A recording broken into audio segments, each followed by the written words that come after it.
Hello, hello.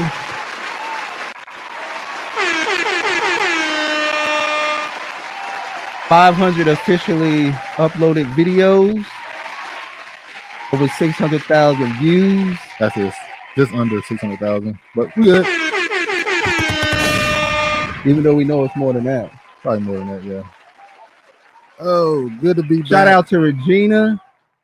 Shout out to Regina. Shout out to George. Get your ass in the comment section. Oh, let me make sure I do this. George, I won't smoke today. We on StreamYard, so you can't bring your ass up today.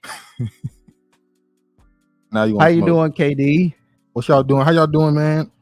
And finally, hopefully we got this to work. Tell us if it sound good. I was gonna, give Duke some praise and say, the tech did a great job today and putting in work and just how wonderful he is. And then a nigga episode 101 blast from the past. It's look, man, I forgot to episode upload. 102 strikes. Okay. But that's neither here or there. Anyway, man, go put some. You can't even click it right. How you doing, Regina? What up, George? How y'all doing on this? Wait, Trevor, can you read the comment down? Do I have to read every comment? Yeah, she asked the question. Damn. Oh, did you guys watch Lovecraft Country? Interesting that Jonathan Mayers was sacrificed on the cross like Jesus or the white woman. Not surprised at all. And we did watch Lovecraft Country. Not that I didn't watch the whole entire series, but I got the gist of it. Yeah, I'm not surprised at all. Look at George talking about his bunnies. Look at George. You know he's gonna give a shout out to them bunnies. I will indeed probably use a decoy by a white guy ultimately. But we'll see. We're gonna talk about some Jonathan Majors because they definitely on his ass. I don't know if he's gonna make it out of this one. Oh, I know we need it. Okay, Jonathan Majors. George, Travis, I'm here. Deal with it, and you will respect my authority. Your oatmeal cookies equal. Yes, I enjoy eating oatmeal cookies, nigga. Yeah, hold on. Let me. I get this. All right. Got a lot of stories lined up today. Huh? Got a lot of good stories lined up today. We got some stuff to talk about. Let's go ahead and get started for y'all. First up, we said Jonathan Majors. Jonathan Majors and the manager, Entertainment 360, part ways. Actor facing domestic violence allegations in NYE. Oh, Go ahead. I feel like it's a smear campaign. I may be wrong. He may be out here putting hands these white bitches' asses, but I think it's a little bit of a smear campaign. It is kind of crazy. Okay, it started off, and they said it was in a Uber or taxi, whatever. Got into it with this one woman. They immediately came out and she took back everything she said. And then it kind of said there was a tape coming, and then no tape came. Yeah. Then a few weeks later, we're gonna talk about this soon. A group of women are now saying that these allegations may be ring true because he has done it to them as well, and they're working with the Manhattan police. It had to be the African American. The African American. It had to be that Negro. All right, let me show my screen. Hold on. Just had to be him. Couldn't get one in. I don't need to share audio. Let me just show here. Got to do this. Hold on, y'all. All right. So to start, we're gonna go to this article here. Talent manager Entertainment 360 has dropped Jonathan Majors. Several sources tell us the recent move by Majors' longtime manager comes 3 weeks after the magazine Dream star was arrested on domestic violence charges in New York City. Currently starring Creed 3 and Ant-Man: The Wasp: Quantumania. Majors' departure, but to the issues surrounding the actor's personal behavior, we are informed. Now, George said he brought it on himself. He didn't want to touch his ankles on demand, or got his place on his square. Well, remember the biggest controversy around him before this, obviously, was the magazine cover. Him in the all pink, and how some people said that he was a bit feminine in his posture and the poses for the pictures. So it's kind of crazy now. We're now turning around doing a whole 180. He wasn't willing to do something. When we accused him, and I'm one of those people, of doing whatever needed to be done. Yeah, those pictures showed us that maybe he was willing to do certain things. I mean, I'm just saying. Another thing, I heard somebody else bring this up, and I'm gonna use it too. It says longtime manager. So it's a possibility that this is a situation where they feel like they've covered it up enough, and now you got caught again in your biggest moment. We're not covering it up no more. You think that may be a possibility? That there's a history of this. We've covered it up before. And it's out here, and it's in the open, and it's exposed. We can no longer hide it. Yeah. So we're gonna have to cut your ass before it really hit the fan. They don't want to be associated with it. Regina said, yep, at George, he was already doing on demand, grabbing ankles, and maybe where he drew the line is in the sand. Maybe that's it. Maybe he wasn't willing to go that far. I don't know. Let's move forward a little bit. He looked like a dedicated sperm bank going wrong.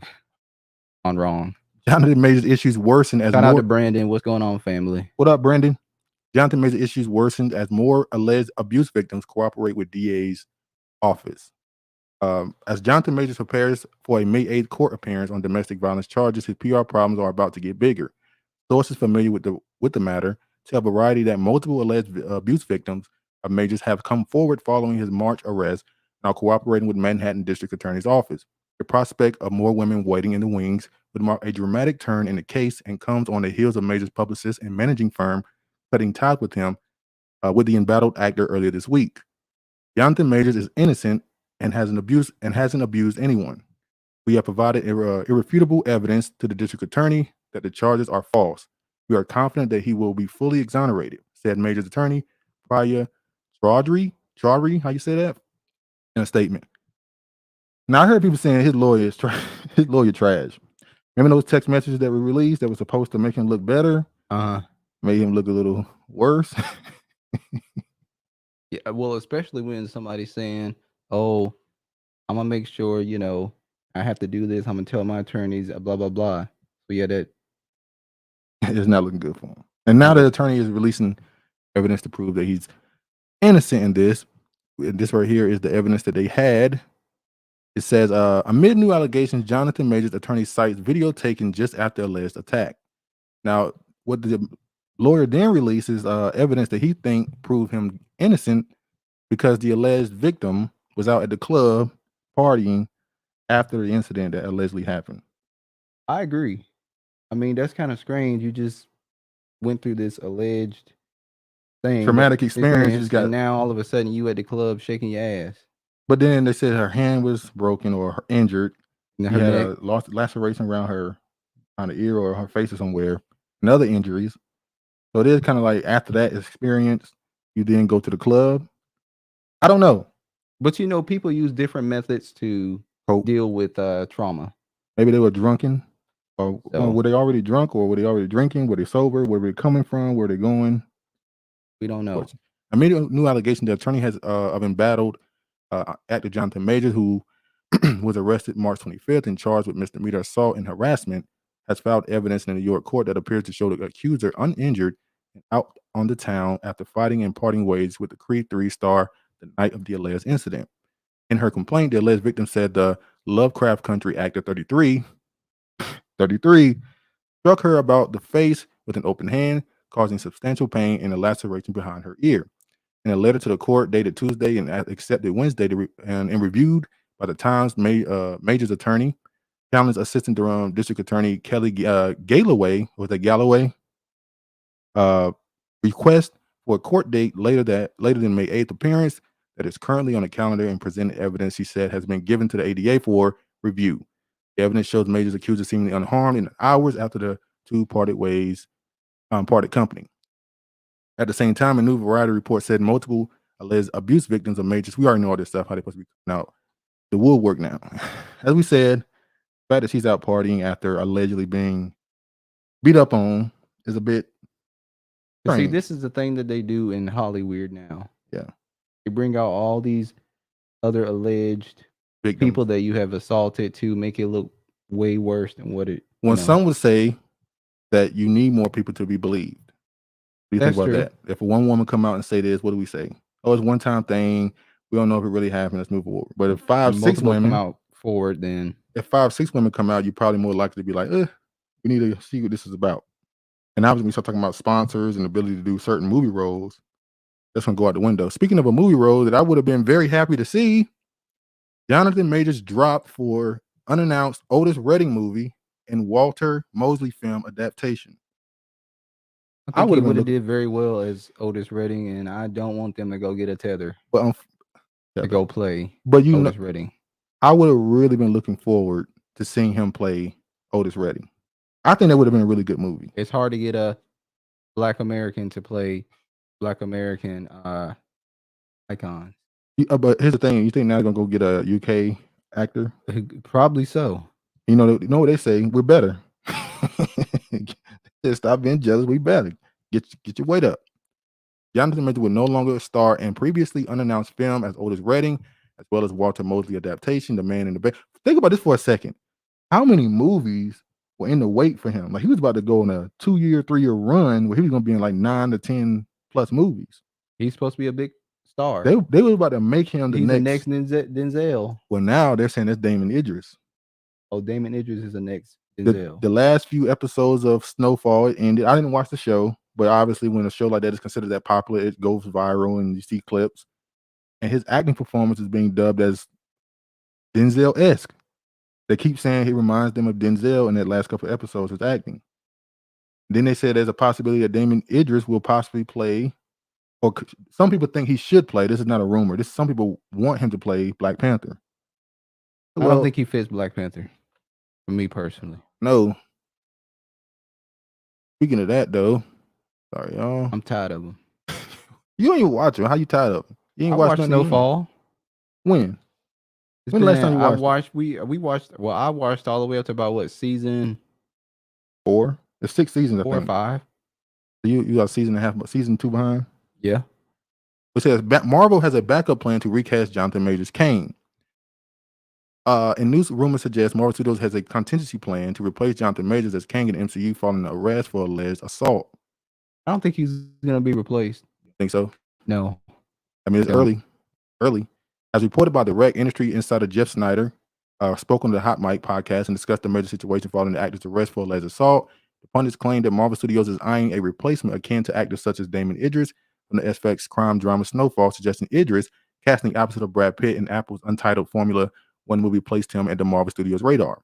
Even though there hasn't been any movement on Jonathan Majors' front, I've heard that's a kind of actor who, like, if Jonathan Majors got the boot from Kang, someone like Damon Idris is the type of person that fits the bill.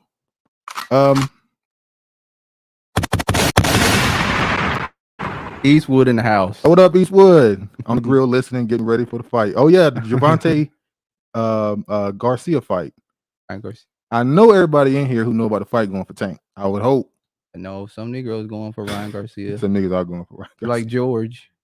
George, you going for Ryan Garcia? Come on, brother. Come on, brother. All right. Let's see. Let me show this next thing. Now, with the accusation that the woman was partying after the incident with Jonathan Majors, someone who came to the defense of Jonathan Majors was Tiffany Haddish, who shouldn't be saying shit. Tiffany Haddish has had a rough, 3 years now? It started after Cat Williams. I think it was that might have been 2018, 2019. I think it was 2020. It was before the pandemic. 2019 when pandemic is like a hole there where we keep forgetting how long time went. I believe this happened in 2018, 2019. Fuck Tank. They both sugary. Oh yeah, I don't see some stuff on Tank too. Yeah, but Cat Williams said, "Why are we giving Tiffany Haddish all this love? She hasn't been able to prove that she can get on stage and tell jokes for an hour." Then he went back to that radio host and ended her career. And after that, Tiffany Haddish went on stage on New Year's Eve, and she bombed. And she ain't been the same. She did get some deals with Netflix, put some other people on, with some other movies. But then what really was the nail in her coffin was when she got caught up with Aries Spears and that pedophile skit they did. That really hurt her. So she kind of been out since then. She even came out and said she broke and she lost all her jobs and all that stuff. Now she's coming out to defend Jonathan Majors. Delicate Buster win. Huh? Delicate Buster. He calling everybody. That's his word for the day. Buster? No, delicate. Oh, delicate. So now Tiffany Haddish facing backlash for simply sharing a tweet in support of Jonathan Majors. She's tweeted out the link to the article saying that the accuser was out clubbing after apparently being hurt. In Twitter was on her ass bad. They brought up old stuff she did. Like she did a skit where she was acting like she was Rihanna, and she had another comedian acting like Chris Brown. I think it's called Rihanna's Revenge. They made that out to be something really, really negative. Well, she's half tethered. Who? Tiffany Haddish. She's Eritrean. Her father's Eritrean. Okay. So this right here is some of the stuff they were saying. They brought out, I'm not going to play the videos, but they brought out how Marlon Wayans told Tiffany Haddish she was on national TV. She was immature and unprofessional in the video. She kind of, they brought out Issa Rae accusing her of sexual assault, sexual harassment. I'm sorry. Who? Ray. Sexual harassment. Yeah. It's a whole list of stuff they just brought out of the woodwork to just. I think Issa Rae is a trainee too. Really? Yeah. That's how y'all really gonna play that? Damn. We're gonna play it. Hold on. All right. Now let's show. I'm going to keep this playing. Next story. Cleopatra's African heritage in Netflix docudrama sparked uproar in Egypt. You know what? Egyptian says, we're not going to let y'all Black Americans keep stealing our lineage. Reveal this true history. We can't do that. So there's a whole big thing over there. And it kind of started, if you think back, we talked about it before with Kevin Hart when he said that the Egyptians were Black. And apparently that made some of them very angry. And he ended up having to cancel his shows over there in Egypt. So they ain't playing about this no more. This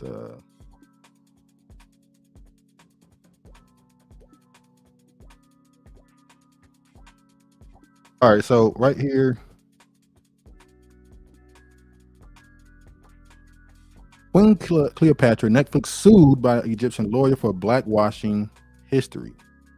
An Egyptian lawyer, what they're doing? Huh? Is that what we're doing? It's their history, ain't it? That's what they're saying. George said she is Kevin Hart light. Kevin Hart is delicate. An Egyptian lawyer has filed a case with the public prosecutor to close the Netflix platform after the trailer of Queen Cleopatra was released, which depicts a Greek historical figure as a black-skinned woman. According to the Egyptian Independent, Muhammad al-Samari demanded that all legal measures be taken against those responsible for the documentary and the management of the streaming platform for its participation in this crime. He called it a crime. George says she was Greek. She was Greek and African. She was a biracial woman. But I think her father was Greek, so her father was Greek. So yeah, she was Greek, but her mother was not Greek. Egyptian. Get back to this. He also called for an investigation and for Netflix to be blocked in Egypt. The complaint submitted against the streaming platform said that most of what Netflix platform displays contradicts Islamic and societal values and principles, especially Egyptian ones. It added that the platform displayed an advertisement that attracted millions of people in the world to watch the documentary Queen Cleopatra, who was a Greek origin, depicting her as a Black woman, unlike Egyptian history and civilization. The case said that the documentary promotes Afrocentrism that is widely spread on social media, which have slogans and writings aimed at distorting and obliterating the Egyptian identity. The complaint continued addressing public prosecution in order to preserve the Egyptian national and cultural identity among Egyptians all over the world and take pride in it, and to consolidate the spirit of belonging to the homeland. And accordingly, we ask and seek you to take the necessary legal measures against this platform. Regina said, Issa Rae Travis? No. Yes, she is. George said she was the best sucking and effing of all time, according to all the important people her Greek ass conquered. Well, that's part of the reason why she was such a. So she was a Kamala Harris before Kamala Harris. Pretty much. It's funny how since the beginning of time, all of history was whitewashed. Now they're complaining about a flip. No, they complain about the fact that truth is being revealed, and they don't like that it's being revealed. And this is kind of what they always do when it comes to black people in particular. When black people really start reading, because they tell you we don't read, but when we really start reading and looking at history, and we come to our own conclusion of, oh, this is what was really happening, they tell you wrong, and you read it wrong, and that's not what it really was. Even though you can go read books they wrote. If you don't believe you should be allowed to read a book that was written by a black person, because it'd be too bias. Okay, I'll go read books written by whites and Arabs and Egyptians that'll say the same thing, but they'll still tell you read it wrong, you misinterpreted, and all this other stuff. So this is the official. Eastwood said, I was in Egypt, and majority of them embrace their African roots instead of their European influences. Well, that's what I saw one girl on TikTok said that. She said that she's Egyptian, but when she talked to Egyptians outside of Egypt, they look at her like she's not Egyptian. But when she's in Egypt, they understand, yeah, where this is how Egypt looked. And she was a brown-skinned woman. Netflix upcoming docudrama Queen Cleopatra, in which Britain's Adele James, who is mixed heritage, plays a first-century Egyptian ruler as a queen of African roots, is sparking uproar in Egypt. Egyptian academics are claiming that Cleopatra, who was born in the Egyptian city of Alexandria in 69 BC and belonged to a Greek-speaking dynasty, was of European descent and not black. An Egyptian lawyer has reportedly filed a complaint. We know. Netflix did not immediately comment regarding the choice of casting Adele James as Cleopatra. Netflix's promotional website, Tudum, in February quoted Jada Pinkett Smith, who is the show's executive producer. Yep. Jada Pinkett has that Cleopatra energy on her too. He definitely does. That queen mother energy. Yeah. He told you about it. All right, let me get back. And saying that since the queen's heritage is being debated, it has a nod to the centuries-long conversation about the ruler's race. We don't often get to see or hear stories about black queens, and that was really important for me, as well as for my daughter, and just for my community to be able to know those stories, because there are tons of them. She knows it. Well, why not get one that's not debated? Why not go get one that's not debated then? You wouldn't have got one that's debatable, according to them at least.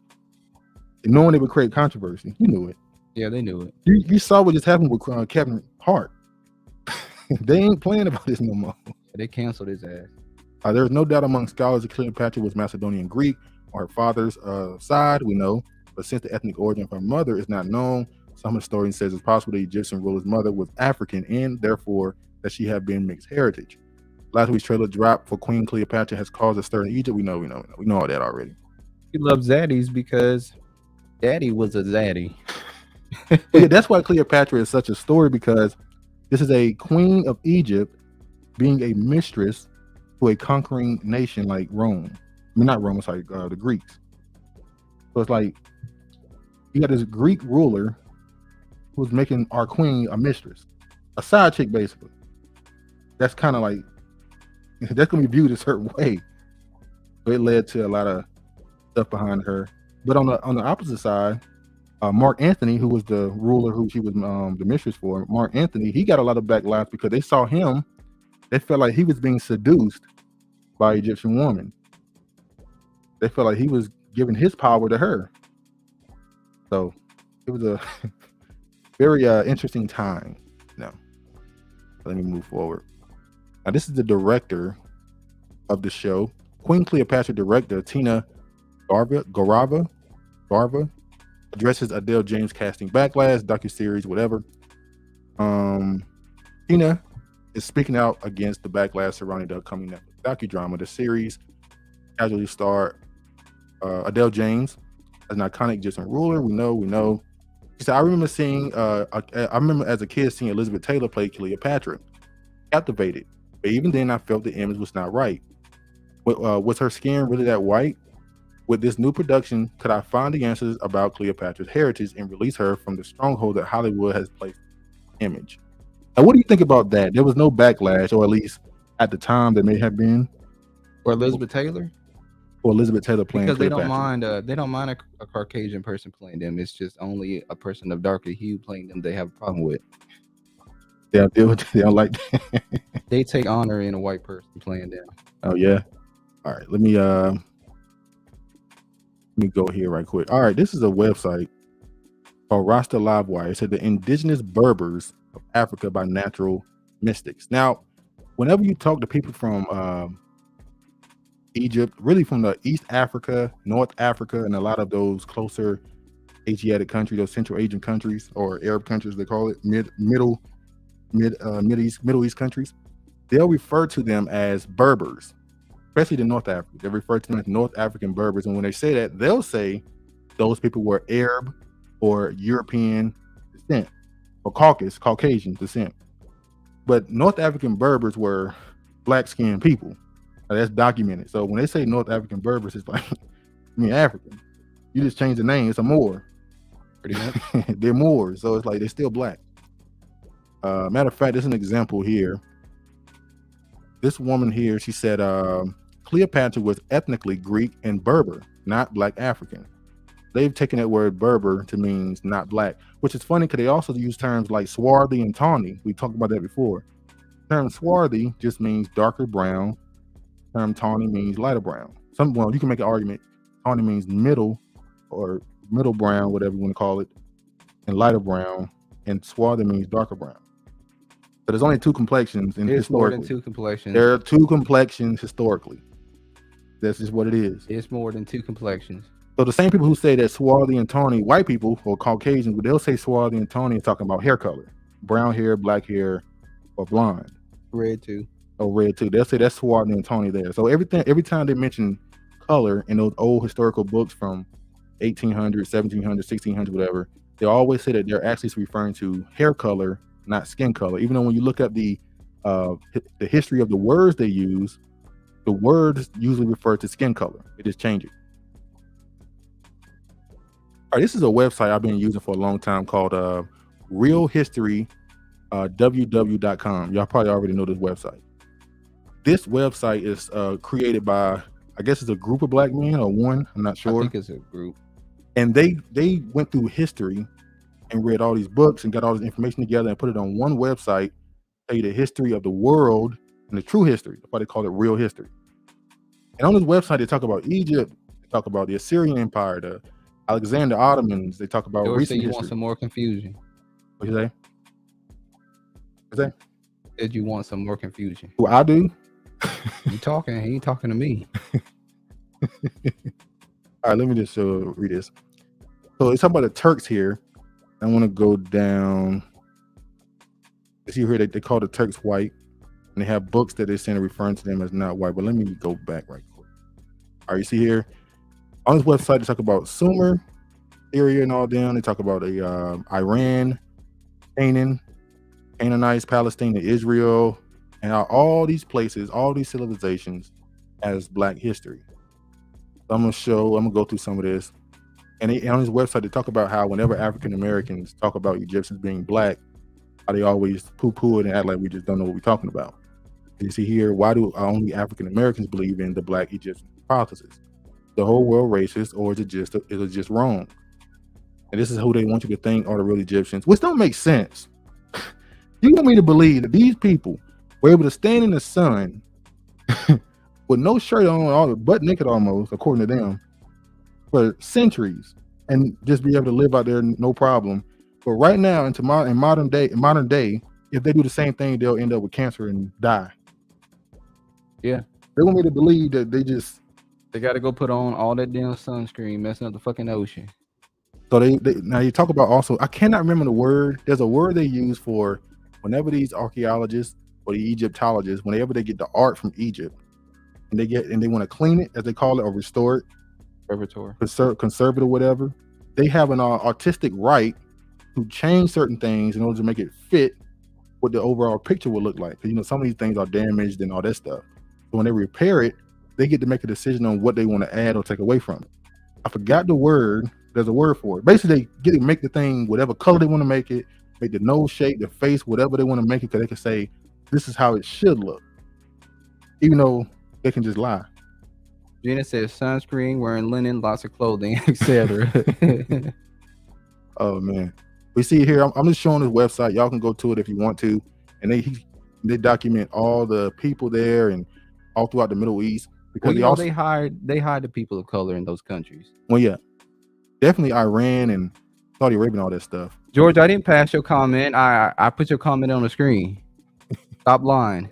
The mummy DNA unravels ancient Egyptians' ancestry. Findings show that mummies' closest kin were ancient farmers from a region that includes the present-day Israel and Jordan. Modern Egyptians, by contrast, have inherited more of their DNA from Central Africans. Now, this is what I believe is the reason why they lie about the North Africans. It's the reason why they lie about the East Africans instead of those countries were normally Arab and Muslim. Why? Because who's in Israel right now? We know this is all the Khazars. And the Khazars are there in Israel, and they're saying that they are the lineage, they are the people of the book, they are the chosen people by the Most High God. Well, if the people in Israel look one way, but those people had a relationship with the people in Egypt, and they look another way, well, how the hell was Moses able to be in the Pharaoh's house and be mistaken for a damn Egyptian? If the Egyptians are black, but Moses was able to be in his house and get mistaken for an Egyptian, and that means the people in Israel right now ain't supposed to be over there. So that's why they lie. Same thing with North Africa. We talk about we got his name. They got a documentary on. We talked about him before. Hannibal. He was out of North Africa. If they tell you that man who went against Rome was African, then you're gonna find out a lot of other places around him look a different way as well. Right? Huh? He was Phoenician, right? No. He was in North Africa. I forgot the name of the country, but he might have been. I'm not sure. I forgot a lot about him. But yeah. Anyway, just a little bit of that. Hit that. Wait. Thank you. Remove. All right. I also want to show this. Most of the people in Egypt understand tiny hats are not the real people. Oh yeah, they know. Y'all see where since the Columbus lie unraveled, now it's the Vikings that discover America. If you go back far enough, you'll see Melanin Kings give it up. Yep, we know who the Vikings are. We know who the Vikings are. That's what those are Israelites. the Vikings. We are talking about what's that movie 300? Spartans. Yeah. The Phoenicians. And we talking about all those people. Those were all the same. Look, man. You talk about Europe. Europe was not who they consider the native or indigenous Europeans are not the natural indigenous Europeans. they lying. Travis always eating Eastwood comments. Fuck you, George. I read everybody comments, or if it's important enough to read. Ooh, if it's important. I want to show this video right here. Now, this is the movie 10 Commandments. I know y'all remember this movie. We used to watch this movie when we was kids. Hold on. Brandon said, didn't the former president of Egypt say the Jews left black and came back white? Exactly. Yes, he did. That's exactly what he said. Yep. George, did you read anything about Islam, Travis? George be on your part. All right. Now, the movie 10 Commandments. If you remember, I know y'all remember that movie. They used to play it all the time when we was kids. In this movie obviously is about Moses bringing the children of Israel out of Egypt. Now, they made everybody in the movie white or Caucasian, whatever you want to call it. They gave everybody tan. They made them look dirty white, though. They made them dirty white. But in this movie, I remember as a kid noticing that there were black people in the screen. Now, let me just play this and turn this down. Or you covering up for the Islam because you're afraid of that. You want that smoke. Hold on. Regina, no, the artificial man is never going to stop exhausting his lies, attempting to replace the natural man. Oh, yeah. The furs. And yeah, this is what he's always going to do. This is his purpose at this point. But anyway, This is a scene from the Ten Commandments, and they made everybody dirty white. But I noticed even as a kid, there was a sprinkle of Negroes. Huh? You go ahead and do that. Go ahead, make it bigger. Right here. See that right here? This gave you a little sprinkle of Negroes amongst the children of Israel. That's now, great. why would they do that? Because they like to put little stuff like that in movies. Now, there's a scene you brought up. There was an actor back in the 50s. Hold on. We got some smoke in the comment section. Eastwood, George, I'm always stating facts, little man, and sticking to the subject and not trolling Georgie. Oh, Georgie. Oh, from what's that? Georgie. Movie? What's that movie? Movie? It. Yeah, from It. Georgie. Don't go down that. Don't stick your hand down that sewer. That's what George Eastwood wants you to do, so he can bite it off, nigga. They have more white people with tans in that movie than Venice Beach. Exactly. Now, ask yourself a question. In a movie, AKA Nation of Islam, Travis, also delicate you are today. Oh, in a movie about the children of Israel, why would they feel the need to throw in a few black people amongst the audience when they leave and go into the wilderness? You know why they do this shit. Damn, Travis. Answer the question. Why do you think they did it? They do it to make mockery and fun of you. Now, what's that movie you brought up earlier? When a black actor, he knocked the dude out and said, and the Jews were black. I forget. I should have looked it up. They know who I'm talking about. I think y'all remember a country. It's a Western movie, cowboy movie. Yeah. It's an actor. He's a famous actor. He's very famous actor. He shot him and he said that's why the real Israel was black. Yeah. George Eastwood, just because you toss Travis salad. Oh, you see, he always go to some delicate shit. George. Both of you are so comfortable on the casting couch. Oh, George going in. All right, let's move forward. Your baby mother. Your baby father. There you go again with that gay shit, George. I swear you have to be. You have to be white. Oh man. The sprinkles here and there in the movies is proof. The universal laws, the truth must exist with lies. Exactly. They have to tell you the truth and the lies. I don't know if y'all care about this, but Alec Baldwin charges will be dropped in movie set shooting. We all knew that was going to happen. He was going through a ritual. So here's the thing, though. I believe you really couldn't charge him unless you were going to charge the people who handled the props as well. They said there were live ammo on the set. Why is there live ammo here at all? You hear me? You say why on the set would that be live at all? That don't make no sense to me. Why the gun would be ready to, We'll go back with Katie. It's Daunte Forston has a website and an app called Black History in the Bible. Oh yeah. Light versus Travis. Come see about it then, Georgie. Oh shit. They come with straight facts. I appreciate that, brother.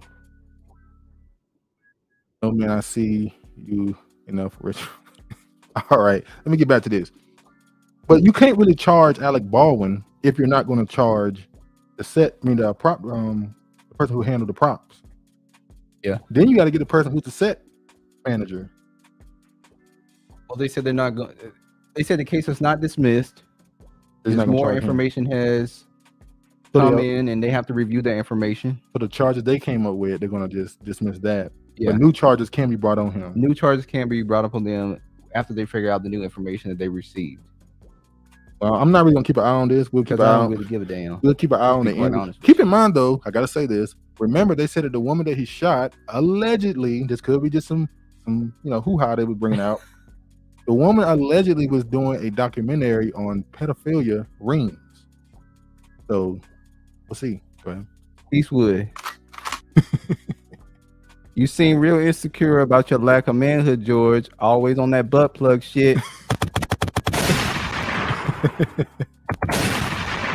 Oh God. Go ahead. George.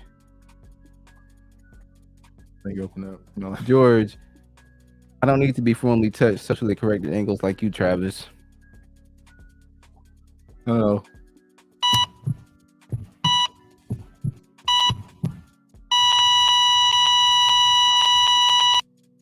All right, Kim Potter set to be released from prison next week.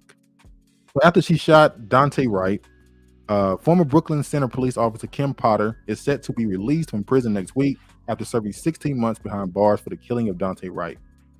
Records show Potter is set to leave prison on Monday. A new photo shows Potter looking significantly changed since entering prison in December 2021. Potter was sentenced to 2 years behind bars after being convicted of second-degree manslaughter in Wright's death. On release, she will serve the remaining months of her sentence on supervised release. What you thinking? I don't know how in the world she only got 2 years. Well, they said it was manslaughter, second-degree manslaughter. It was accidental. She didn't mean to do it. You know, she's a police officer. She's dealing with somebody. You know. Yeah, right. Expect for us to believe that bullshit. What up, mystery man? Y'all started mystery without man. Oh, let me read George's comment because I don't want to seem like I'm being, everything you open up, it smells like roses. Is that the lie Travis tells you, Eastwood? You gullible. Y'all still going back and forth. What you think about Kim Potter, man? I just told you what I think about Kim Potter. I think Kim Potter should have served more time than what she did. But they're saying it was just manslaughter because she's a police officer. It was an accident and all this other stuff. It doesn't matter if she's an accident. She killed somebody. Well, they're saying he was trying to run. I'm just saying this is what they're going to say. So we shoot people if they run, or we catch them when we catch them? Obviously, that ain't how things used to be. Obviously, that's a new thing they do now where if you run, they shoot you. Did he commit a crime that was dangerous? He was just in his car. Exactly. So you could have got him at another time and spared his life, right? Yeah. So 2 years, he's getting out after 16 months. Yeah, it's unfortunate. But they pointed out how she looked significantly different. So what would jail do to you? You better eat the same. Regina, not surprised she was released early. Yeah, with the stress in her face and weight loss. Yeah, that's she lost a lot of weight. Yeah. Could eat all she want to eat in there, I guess.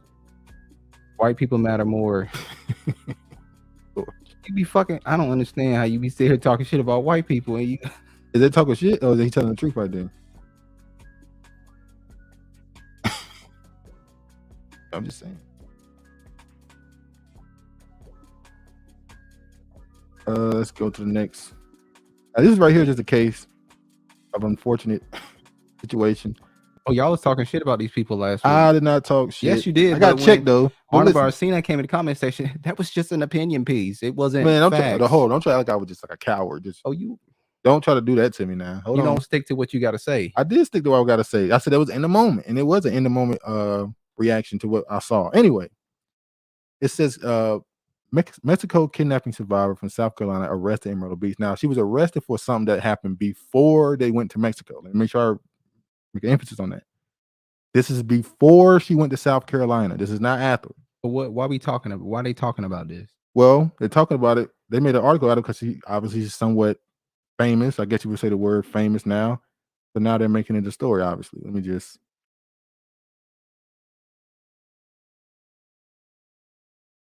All you had to do it. My bad. All right, let me just read this. It says, one of the two Mexico kidnapping survivors was arrested Friday night in Myrtle Beach, according to online booking records.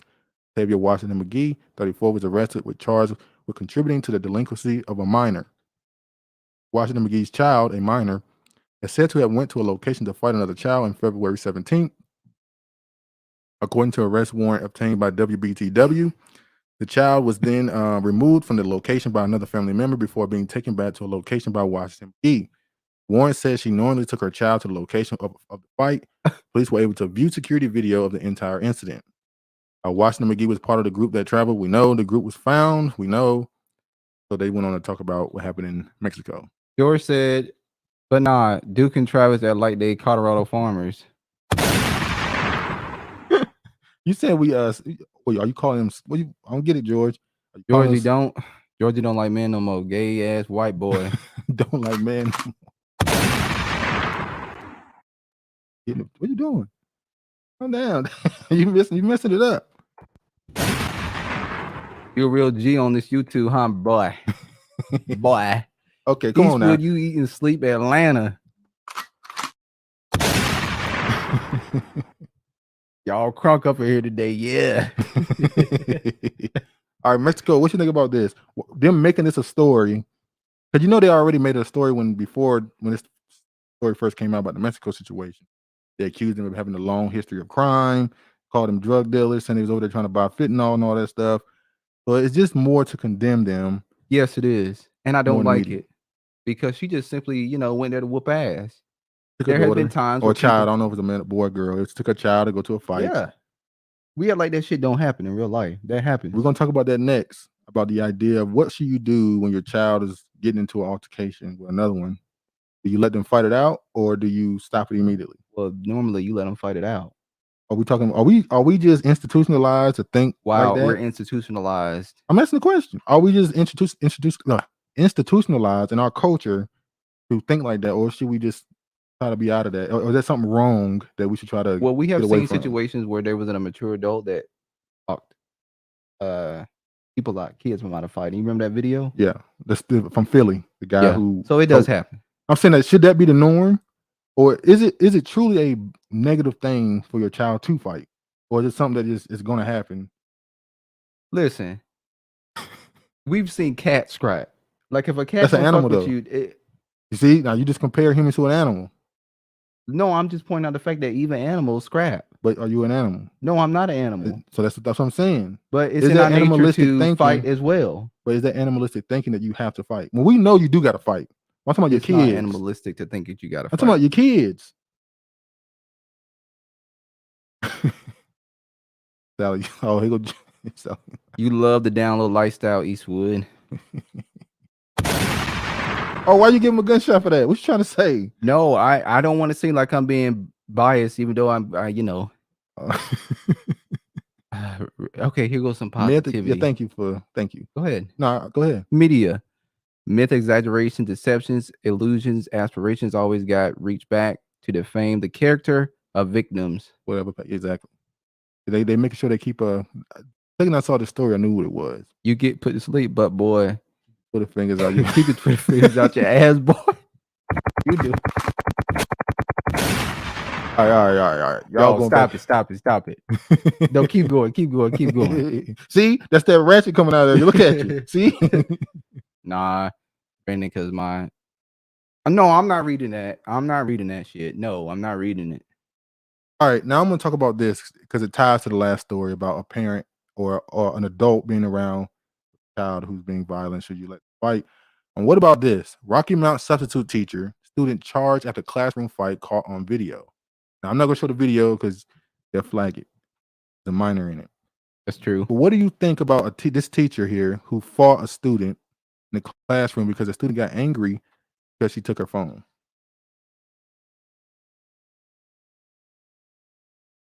Well, I don't think kids should be having phones in the classroom. I think that would solve a lot of problems at school. I can understand we live in an age where kids need access to sometimes, get a hold of their parents because of the era that modern era that we live in. That's going on shooting and stuff. But I don't think you should have your phones in the classroom. All right, now, because she went to the teacher, she said, give me my phone. Why do you take my phone, should I say? And she didn't give her an answer. She just said, go sit down or whatever. So the girl swung and the teacher, put pause on her. Yeah. She let her know. I ain't scared of you motherfuckers. And she did what she had to do to her. George, I'm not being selective about what I'm reading. Duke getting fucking irritated with me over here reading the comments because he want me to focus on what he's talking about over here. See, look. That's why I'm not reading all the fucking comments. No. See, now you're trying to put it on me. I didn't do nothing. So you're not over here making faces? No. You telling a goddamn lie. Oh my God. What did I do? See, now I'm about to start swinging on your ass. Oh, here we go. Now I got to get beat up. Now go ahead. Georgie boy. You calling me George now? All right. Go ahead. Regina, he was a substitute. I'm ashamed to teach. I am ashamed of the teacher because of how swift she pounded the girl and told hubby that they must have history. Hey, bye, Travis. Not black. I don't give a. You think I care about George telling me I'm not black enough? But yeah, nigga, show me your. No, I can't. That's not a good example. So, me personally, look. She put her hands on the teacher. She swung. There was a time when teachers they spanked children. They would discipline children. Yeah, that was back in the day. So it's not like this is now. Well, you said you blame that on Gen X. Well, yeah, Gen X is the generation that started the whole "don't touch my kids" thing. But before that, obviously, you can get a spanking from 10 people in the neighborhood, get home and get another spanking.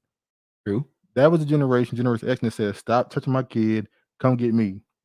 Now, obviously, the millennial took it even further. Don't even talk to my kid. They ain't do nothing wrong. Don't say nothing to them. When they get home, I deal with them.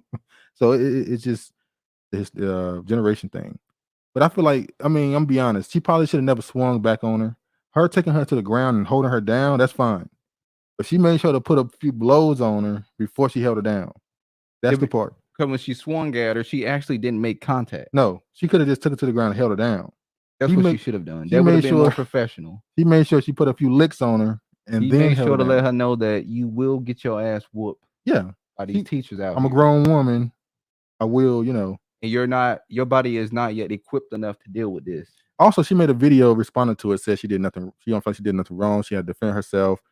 He attacked her first, all that stuff. So I'm not completely against it. It is what it is. Catholic teacher would have slapped her with the ruler. Oh yeah, Catholics, yeah. Look at this. This is a story y'all talked about last week. Eastwood. This was in Rocky Mount, North Carolina. Yeah. Shout out to that's ancient times. Yes, it's a long time ago. My mom told the teachers, "Don't hit my children. They know what's waiting for them at home if they got out of line." Oh, okay. True. Well, maybe that's a Southern thing. I don't know. Well, Virginia is a Northerner. I don't know. Maybe that's a Southern thing. Maybe it is a regional thing. Because where I'm from, yeah, your teacher. Even when I was growing up at my school, in my elementary school, we used to go to the office and people could get hit with a ruler. And that wasn't no Catholic school. That was a public. Brandon, my wife was a teacher a couple of years ago, and the parents enabled the hell out of these badass kids. Those parents are weak. I agree. I agree. You got to deal with them. Regina, I was thinking the same thing, Travis. The girl didn't make contact, so why go ham so quick? But the emotions got crazy quick. It wasn't. I do think she swung and she just reacted to her swinging at him. I think because she probably got kids at home, she was like, and she was thinking, maybe if like she was in a situation with her own, she was like, I can't believe you just swung at me. You know what? I'll compare it to a dude, to a man. If you got a man and a little 8-year-old doing something, he'll just hold him down. But when a 15-year-old boy challenges a grown man, it's a natural instinct to, all right, let me humble you. I'm gonna punch you in your chest and I'm gonna do something. I'm gonna humble you. Maybe that's what it is. She was she's almost as tall as her. So I'm not gonna treat you like no child. I'm gonna make sure I humble you in this situation where you won't get caught up in something possibly later on. George said, "Do look like the missing link, but a few less brain cells." No, you say dude. You said dude. I said dude. I didn't say Duke. So hey, you telling on yourself. I didn't say Duke. I said dude. Okay, nigga. All right, this is a story y'all brought up last week. I forgot. I think it was Regina or one of y'all. I'm sorry, I can't remember. One of y'all brought this story up. A Texas man sentenced to 7 years in prison for spitting on police officer. But the thing, okay, nobody deserves 70 years for spitting on an officer. That is a assault, though. Go ahead. He did it multiple times. He spat on them in the car, and he spat on them when they got him to the correctional facility center. So I don't think 70 years was warranted, but I see why they were so pissed off and they gave him 70 years. No way in hell this holds up. No, I think it's going to be an appeal. I think this was just it was a showcase for like, if you do some shit like this is what can happen to you. But 70 years, even for spitting, like, come on. I know it's disgusting. There's a reason why they made it an assault crime and not just a regular old, My husband corrected me recently and said, "You're a Westerner, not a Northerner." Oh, sorry. Westerner, not Northerner. It was me. Oh, yeah, okay. It was reading. Okay. All right. I don't think he spit on anyone. I think he drooled on himself. Wow. Hell, George. If you push someone, drool will fly. Oh, are you defending him or are you joking on him? No. I think he joking on him. But yeah, 36-year-old Texas man was sentenced Wednesday to 70 years in prison after he was found guilty of 2 counts of harassment of the public servant for spitting on police officers. Larry Pearson was initially arrested in May 2022 for multiple charges, including harassment of a public servant, assault, domestic violence, and violation of a protective order. So wait, did he get 70 years for all of this or just the spitting? No, the protective order, domestic violence. He had a lot of shit. Yeah, okay. But I think that's still not worth 70 definitely years. This is crazy. That's like definitely was like that's like 18 months, 16, 15 months worth of time right there, probably. Because I'm George assuming said, he's a multiple offender. Go ahead. life for a slice of pizza. Anything's possible. Yeah. That nigga look like he loved pizza. George Rosen. All right, 70. It's only 25 for murder. Exactly. That's the crazy. Well, that's part. what they were saying in the comment sections. Like there are people who commit murder and don't even get 20. I mean, you get more time for selling drugs than murder. In my California years. Yeah, you kind of did it. Years. Yeah, you kind of. It's the George influence. Yeah, you still enjoy shit, but you get more time. You get more time for selling drugs than killing somebody. And then I can make an argument when you sell drugs, you're killing the whole community. True. Depends on how much you're selling. Yeah. And you know my opinion on drug dealers, I look at them as the same thing as any other coon. Like you destroying your community, which is why I don't know why we look at shows so enthusiastically like Snowfall. That is not to be. Why do we look at it as that was the worst thing? Especially when he killed the police officer next door. Yeah. Since the 20th century, the 80s crack era is the worst. I can make an argument was the most devastating thing to the black community. I can go do all the crack era might be the most devastating, not necessarily systematically the worst, but the thing that affected the population the most. Why is it on TV? And why are you got people rooting for the criminal? You're rooting for the dude that put that in his community. Crazy. But anyway, let me go Regina back. said exactly, Duke, and the ending of Snowfall was karma. Yeah, I didn't watch the show, but I did see the ending. He deserved what he got. And I see people defending him. People defending him say, oh man, his family didn't listen to him. He was because we're in an era of right is wrong and wrong is right. Right. He destroyed his community. The cop tried to stop him. His father tried to stop him. Don't do this. You see your community, see what's happening. He still did it. He was greedy. Brandon, we've been conditioned to think that villain drug dealers are heroes because they make a lot of money. They are inspiration in the hood. Remember Plies song on I'm So Hood? That leave the dope boys alone because they the motivators. Why would a drug dealer motivate? Why would you want a drug dealer motivating your kid? For the 12, 13-year-old boy or the 11, 12-year-old boy out there playing, he see the drug dealer and that's his motivation? Our culture, man, we got to fix it. We got to fix it bad. A lot of therapy needed. There's a lot of stuff going on. All right, 2 men wrongly convicted in California are declared innocent. The 2 men who served nearly 17 years in prison after being wrongfully convicted of attempted murder after a 2004 shooting were declared innocent Thursday by a California judge. Under a new law, the state is required to pay them each $140 for every day they spent behind bars, or about $900,000. George, Brandon. Brandon, so you don't love New Jack City or American Gangster? And that's the crazy part. I love New Jack City, but I shouldn't. I should not like that movie. What up, Kiefer? How y'all doing? How you doing? What you say? George. George Crab Cakes. Oh. But yeah, I mean, I like the movie New Jack City, but I shouldn't like it. Guilty pleasure. Exactly. It's a guilty pleasure. It's sorry, Regina and George. I meant to play that when we started the show too for y'all when y'all came in. It happens. It's almost like every once in a while you're on social media and a fight come on. You get recommended a fight video and you click it. Next thing you know, for the next 10 minutes, you're watching fight videos. You don't want to watch fights, negativity, but you end up watching them. Well, some people do like to see people get their ass. Don't say some people. What do you mean some? You mean you? Just stand on. George, soundtrack for New Jack City was epic. I look for the love. Yeah, for the love of money. The best one. I like. Hey, we all like things we shouldn't like. That's why I'm asking the question, why do we like it? But yeah, what you think about this? Damn, fuck y'all. George is hot. George, here we go. George, how you doing, George?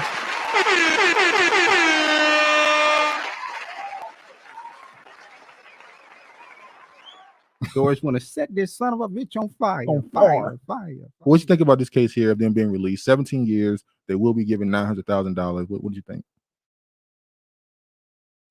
I think they're entitled to more than that. I mean, 17 years in prison is kind of crazy. But once again, many stories are just very sad for something they didn't do.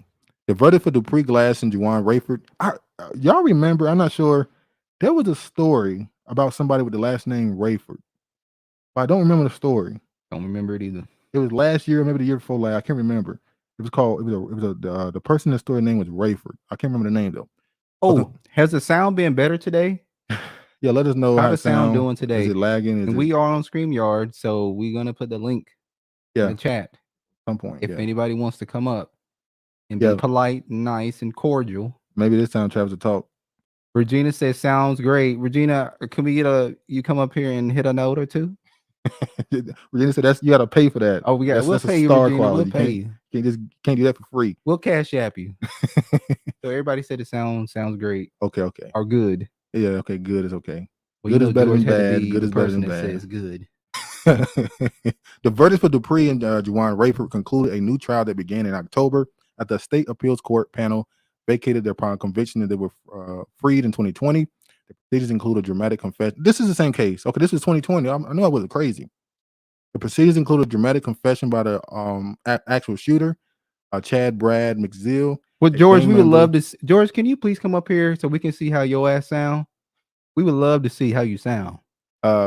Members of a serving life sentence in murder and unrelated case, the defense team said after the judge ruled, Glass and Rayford embraced each other and their attorneys outside the courthouse. The men were cheered by family members and supporters. Rayford clutched his baby daughter, called it an amazing feeling to have his records finally wiped clean and the reputations. So that's is this what we consider a positive story? It ain't, but they get out, their records are cleared, and they'll be given some level of compensation. Is that somewhat positive? Maybe some people would say yes. I mean, others would say that they probably deserve more. They got better than a lot of people. We can say that. Yes, Travis. If you really want to hear me, go ahead. This right here. All right. Our next story we're about to talk about.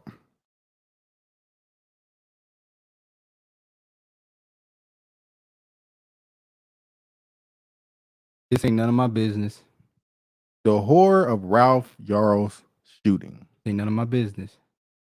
What do you mean none of your business? Ain't none of my business. You one of those. Y'all some heartless one of what? People. That's some one of those. What does one of those mean? Heartless. I'm not heartless. It is heartless. 16-year-old dude. The horror of Ralph shooting. All right, let's talk about it. Is it heartless when they say the shit they say about us? Wait, he said it? I'll lump them all into one. That's messed up. What we know about the shooting of Black Kansas City teen and the charges the shooters facing. On April 13th, Ralph Yarl, a 16-year-old Black teenager, was shot in Kansas City after going to the wrong house to pick up his two younger brothers. Following days of protests and outrage, Clay County prosecutor Zach Thompson formally charged 84-year-old Andrew Lester with two felonies related to the shooting. Lester, a white man, shot Yarl twice, once in the head and once in the arm after the teenager rang his doorbell. Yarl was hospitalized with life-threatening wounds, underwent surgery, and is expected to make a full recovery. Lester turned himself into the police on Tuesday. He was released after paying $200,000 bond. He was arraigned on Wednesday and pleaded not guilty. In the days since Yarl's shooting, Kansas City residents and protesters have questioned whether the act was racially motivated and why law enforcement didn't act more quickly, press charges. While the shooting occurred on Thursday evening, prosecutors didn't file charges until days later on Monday, shortly after announcing the charges. Thompson stated there is a racial component to the case, though he did not elaborate further. Lester faces one count of first-degree assault and one count of armed criminal action. Thompson said that the charges were chosen due to the severity of the penalties. First-degree assault comes with a sentence between 10 to 30 years or a life sentence, and unarmed criminal action comes with a sentence between 3 years and 15 years. 3 and 15 years. He has faced questions about why it isn't being charged with hate crime, and answered by saying that the charge could come with lower sentence. Okay, when this story first broke, we saw the name, nobody knew who he was, and we found out this young teen. Shout out to Foreign Exchange.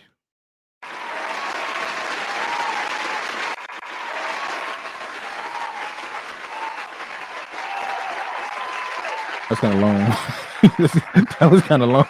I didn't know it was gonna be that long. Damn, that was a long. That's the longest clap.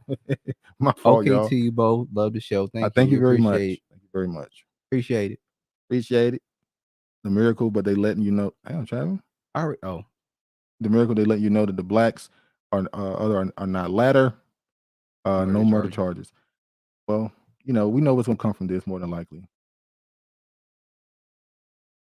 You're so beautiful, love. Thank you. Thank you. You ain't even gotta show your face. Yeah, man. Just how it happened. Just hear it through the voice. Through the voice. Attractiveness. Regina. Regina, you on the team, Travis now singing for the boule.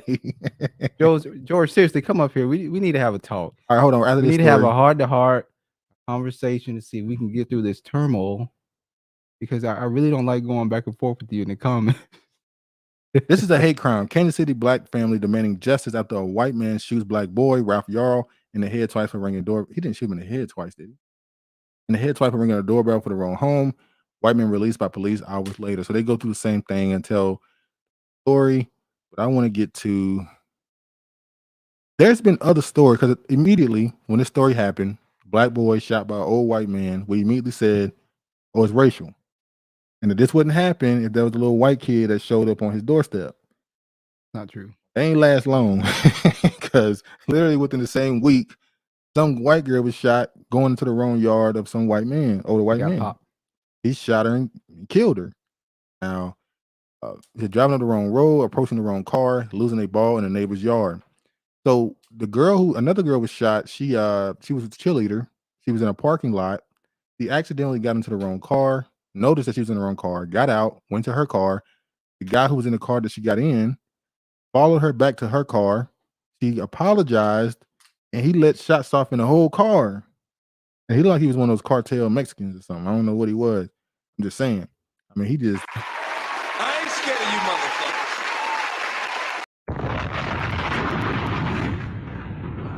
motherfuckers. Sorry, y'all had to clear it out. Hold on. Then they left. George. Oh, George. Shot. These are the common states in which everyday Americans have been shot over the past 7 days. One of them as young as 6. So it's been pretty bad. So can we even use the argument? We can't even use that argument with this case, because it literally a few days later, a white dude shot a white girl for coming in his yard. So they diffused that immediately. Even though it doesn't mean that dude who shot him, it wasn't racial. Go ahead. Tifa, the lesson in mind your business and stay off people's property. Gone. Are you right? Gone are the days when you can go to somebody's house and ask for directions, actually use somebody's phone or something. That's done. People don't believe you. They immediately know you got a cell phone. You shouldn't be nowhere near my house. Brandon, they trying to get those gun laws locked in. I agree. That's what all this is about. Not that I don't think they were shot for this to happen. I think the media is flipping this to go deal with guns. Sit down, keeper. George, I ain't gonna lie, I'm kind of agreeing with But that's an innocent kid. Yeah, he's 16. He's not a kid. Wait, hold on. Pause. Stop. So 16 is what do you consider that? In the state of Alabama, no. 16 years old is considered an adult. I'm talking about different states can classify adults as different. I'm gonna ask you a question. You right now. Here we go. When you look at your age of 16, what do you think of yourself? You think you was a grown up at 16? I think I was mature enough to make decisions. Not to accidentally go to the wrong house? How do you accidentally go to the wrong house? I don't know. Can we elaborate on how you actually why you trying to do that? House? Why you trying to do that? You don't got no, you can't argue. You ain't got no, you straw man argument. That's not a straw man argument. I'm not making a double argument. What I'm saying is, you right now, if you look back at 16-year-old. No, I'm asking you. Can I finish my question? Yeah, we know what you're trying to do. Can I finish my question? Yeah, but nigga, I'm gonna let you calm down and I finish my answer. Get out of this. You done? All right. What would you do now? You right now. 16-year-old you would say that's a kid, wouldn't you? I wouldn't go to somebody's house. I'm not. We're not talking about the house right now. You right now, if you were 16, if you look back at your 16-year-old self, you would say that's a kid, wouldn't you? No, I would not. You lying. Yo, nigga, don't tell me I'm lying now, because I slept. That's not a person that would look at their 16-year-old self past the age of 25 that wouldn't say I was a kid at 16. We don't believe you. You need more people. What do you say? The USA is wilding. Wonder if the Jazz. Hey, people are going crazy. People just. You're supposed to go to the community elders for help. Porn is real. Shoot questions. Ask questions later. Yeah, it's getting bad. Look at George. He always got to go against what I say. See, 18 is grown. Who said that? I mean, who said it? George. I'm just saying what he's saying. Of course he would say that because what I said. The keeper says sorry, nope, especially in the middle of the night. Damn, at 16, he can't make that mistake. Come on, y'all. Come on now. Eat oatmeal cookies. I don't know what they have to do with the conversation we're talking about right now, but for real though, at 16, you gonna really hold him to an adult at 16 making a mistake going to the wrong house at night? He's 16. It's easy to get turned around and go to the wrong address. Get in the wrong car. True story, exactly. Now hold on, Brandon. This is what I mean. The media is pushing stories like this for a reason. This stuff has been happening for years. I always say that. Foreign exchange. Hello, real life. This is real life. This ain't fantasy. Everyone has a phone now. What if okay? What if what the phone got to do with me going to the wrong house? Damn, keep it the shoot. She don't give it. But what does the phone have to do with going to the wrong house? Yeah, it's the wrong house. Well, can we explain how he got to the wrong house? Go ahead. Did they explain in the article how he got to the wrong? They did not explain how he got to the wrong house in the article because he pulled into the wrong house. He knocked on the door. He rang the doorbell. He didn't just beat on the door. He rang the doorbell, and the man came out blasting. Nigga, somebody came to my door yesterday and said they knocked, and I said, "Damn, somebody knocking at the door." And then I didn't say word. Now that I was scared, I didn't say nothing. Then he said, "You left your key out the door." I said, "Oh shit, let me grab my key." Thank you. He left his key in the door. And the man telling him, so wait, according to y'all, then he shouldn't have touched your door because you have a right. Wait, after he knocked on your door, you had a right to pop his ass then. Well, what I'm saying was it was suspicious because there's so much going on. But knocking on your door is suspicious. Yes. This shit, nigga, I ain't expecting no fucking gas. Oh, see, now y'all. So you wait, in order to have gas, you want somebody to call you beforehand? You're supposed to call before you come over. It's rude if you don't. Because I can have plans to be doing something. Trying to be classy. All right, you got it. You won. Yeah, I won 4 minutes ago. All right, now this is the grandson who spoke on the grandson of the man who shot Ralph Yarl. He spoke out. He says, grandson of the man who shot Ralph Yarl says fear and conspiracies consume him. While family members and Andrew Lester do not believe he's explicitly motivated by race, in the shooting of Yarl, a black teenager, they said he must be held accountable. That why is he out at night at 16? Well, at 16, people tend to be able to go out. Wait, hold on. He's lost at 16, Kiefer. George. Well, look what Kiefer just said. Go back to it. Oh, that was Regina. No, Kiefer, she just said, why was he out at 16? Oh, yeah, why was he out at 16? What do you think about that? He out at 16. Well, at 16, he driving. Is he driving? Are you saying at 16 he can't even be out? Yes, dude. He could be out. But he was going to pick up his brothers. At least that's the story. He was going to go pick up his brother and went to the wrong house? Brothers. 2 brothers. That's why you should have GPS.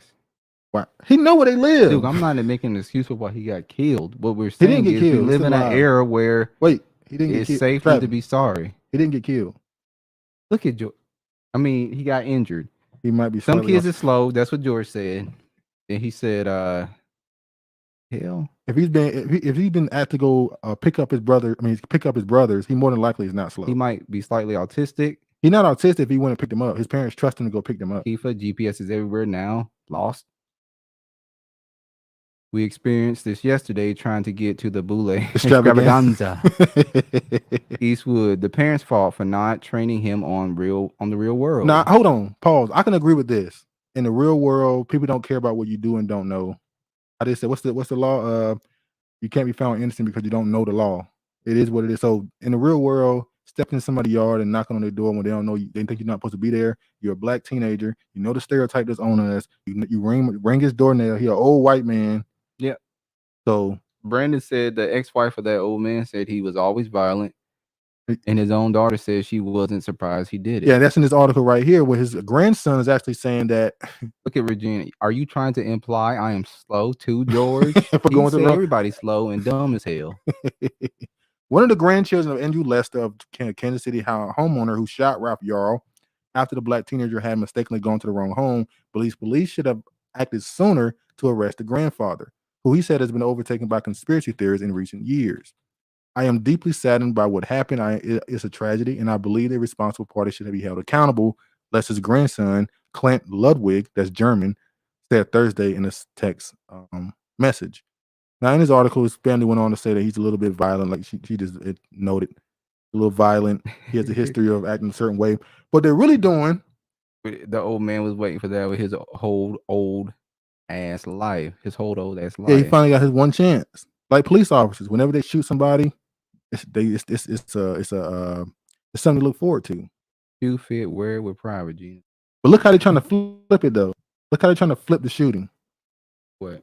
Fear and paranoia. Grandson says Andrew Lester bought into conspiracies and disinformation. Now they're saying the reason why he was so uptight, all that stuff, is because he was watching certain news, like Fox News and stuff.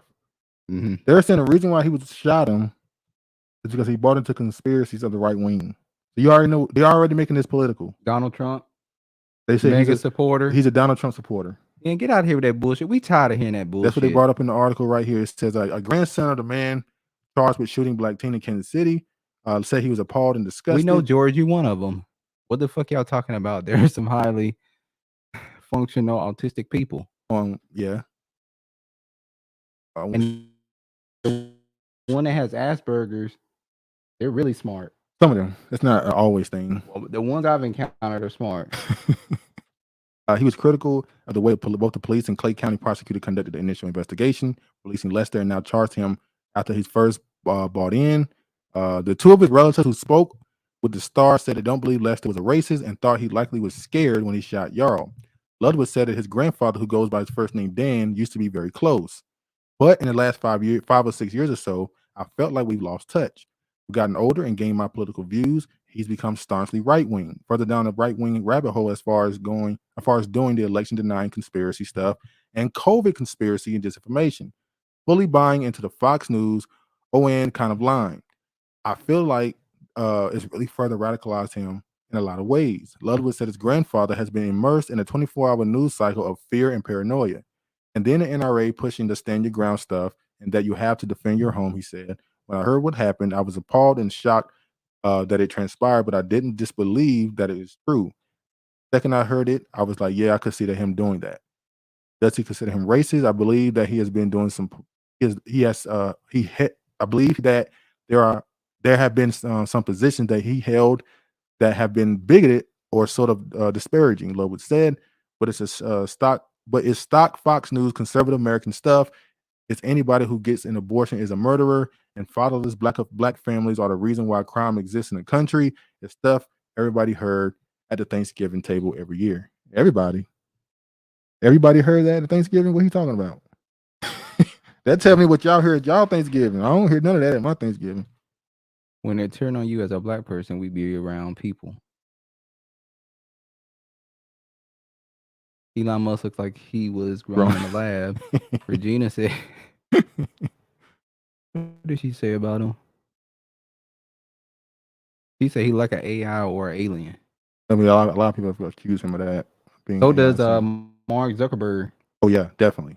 That dude, when he drink water, like he doing something he think people should do. He don't even need water. He just doing it because he's been told that's what people do.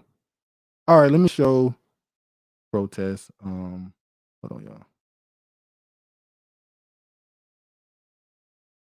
All right. Hold on. I want to show this. Now,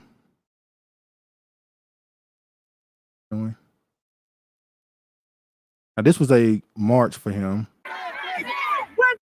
that they put together. Yeah, still doing it, ain't it? They're outside the guy's house. The guy's house. Okay. Now, let me look at the house. I went far back. When you look at the house, is it really impossible for him to mistake that house?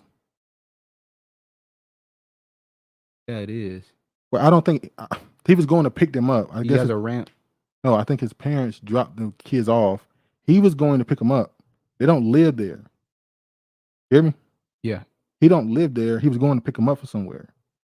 So he might have not known which house they dropped them off. He didn't have the address or the number? There's a mailbox outside the house. I'm sure they had the number on the mailbox. Wow. Listen, I'm not trying to. Yes, you are. No, I'm not. Go ahead. Just trying to think of I try to think of every situation that's going to keep me from getting shot. Oh, that's what you should do. Or harmed. Do everything you can to make sure you protect yourself. I agree.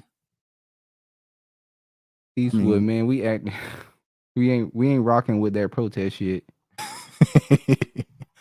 Y'all ain't gonna go out there and protest with him? Gonna go out there? No. But I'm just buying a saying, ticket? I mean, some people might go out there, you know. All right. It is.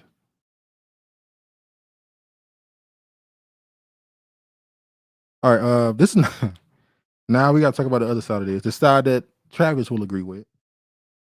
Tariq Nasheed. Wait. Don't try to throw this on me. Well, you've been saying it. Travis would agree with. You started with it. This ain't got nothing to do with me. You literally started with it. Tariq Nasheed, he tweeted out, a team from a Liberian immigrant family named Ralph Yarl was shot and injured by a suspected white supremacist after the kid went to the wrong house. His aunt started a GoFundMe, sending prayers for the recovery to the family, but there's too much Zaddy worshiping family. What's up, Pop? Oh, Naya Shelley. What up, Pop?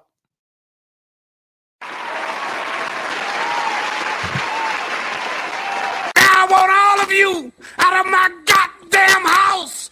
Out, damn spot. You hit the wrong damn button. You hit the wrong button, Lord mercy. Somebody go. As soon as they get in, you tell them to get the hell out. As soon as they get in, you tell them to get the hell out. Apologies. Black teen shot, this is the story that happened. And this is his aunt. Oh my God. In this video, his aunt was talking about how he just got shot. Unfortunately, they found evidence that his aunt is married to a Caucasian man. Yeah. His aunt is married to a Caucasian man. So now this has nothing to do with the 16-year-old kid, but they made it have something to do with him. Yeah. So right after that, when they exposed who his aunt was married to, hold on, I'm not gonna show this video. This video is here's her addressing that her nephew was shot. She said, "You hear stories. This is When Gun Lie. You hear stories about racism in America." This is what the aunt was saying, and you think, "Wow, how sad is that?" But then you have this little bit of hope because you feel like it's so far away, and it never will happen to your family. It would never happen to you. Now it's not. It's kind of funny that she says that, considering they're Liberian. They're not, so of course she would feel a certain distance from the reality. That's true. Now this is her. George said, "What did the white dude have to say about it?" I haven't looked to I haven't went to their pages and stuff to see what they had to say. I ain't gonna do with that. I'm just pointing out that some people are using this, unfortunately, as a reason to disconnect themselves from the story completely. Eastwood said it has everything to do with the kid. Eastwood, what does got to do with the kid? Come on now. What does got to do with the 16-year-old kid? To me, that would be interesting. So right here in the video, you see her saying, "No man." I guess this is the comments that she got for who she married. I guess I should blow this up. It says, "No man can love a child that he did not father." I'm not gonna play the video. I'm just gonna fast forward. Then it says, "You couldn't marry a black man?" ? Then it says, "You should be ashamed." It says, "I'm just an internet troll, unhappy and afraid." And the music she's playing is a song by an African American. So that even became a little bit of a story with them. What's your thoughts on this? Should this matter to the overall situation? About the aunt? Yeah, about the aunt. What does the aunt got to do with that? Those character. Character who? Character of the family. But this ain't got nothing to do with the kid. That's true. Not true. So how does it show his character? Because he got family members like that. Damn. Oh, you death by association now? Sometimes that shit happens like that. Messed up. They ain't got nothing to do with him. But also, come on, we see you miss family. All right, they constantly social engineering, roasting us. All right, now this right here's another story. We talked about this last week. The Colombian acting like he's Puerto Rican. John, what's his name? What's that name? Luigi. That's what I call him. John Luigi. It took a Legomel? I don't know. It don't even matter. Luigi. I blame New York and California for how these Hispanics act. That's who I blame. It said it took Latinx exec to greenlight new series about my culture. So that's what that was all about last week when he was going around saying that the Latin excellence, that term Black excellence we use, he's called it Latin excellence. He talked about all the other stuff, how Hispanics or Latinos in America have built the country and we're the biggest minority group and all this other stuff. He was using a lot of the talking points you see from the ADOS FBA freedmen people. Go ahead. Oh, they still George said it's all fear mongering and race bait. Eastwood said she is a spokesperson for the family and will dilute the real issues that is white supremacy will continue to battle. Well, okay. If you're saying that that's a good response, you're saying that because of the aunts who she's married to and stuff, she'll make sure to say, "Oh, this isn't a white problem. This was an individual problem," instead of addressing it as a systematic or a social problem. Oh, I get it. We're gonna drop it, Eastwood. We're gonna drop it. Matter of fact, we'll do it right after this. Okay, yeah. Speak way out of control. Look at SF. Matter of fact, let me go. Oh, Shelly said California to New Mexico. California to New Mexico. You can go ahead and drop the link. Y'all can speak on this Yarl case. Let me see y'all opinion on this Yarl situation. Y'all really believe the 16-year-old is on him driving? Huh? Go right here. Copy. Peace. Why you? And then make sure you link is in the chat. Look at your chest. Y'all notice his throat getting dry? My throat ain't getting dry. Yes, it is. Let me see. George said I couldn't survive a week in California. You saying you? Me, not you. Why are you calling you out for living in California? Me.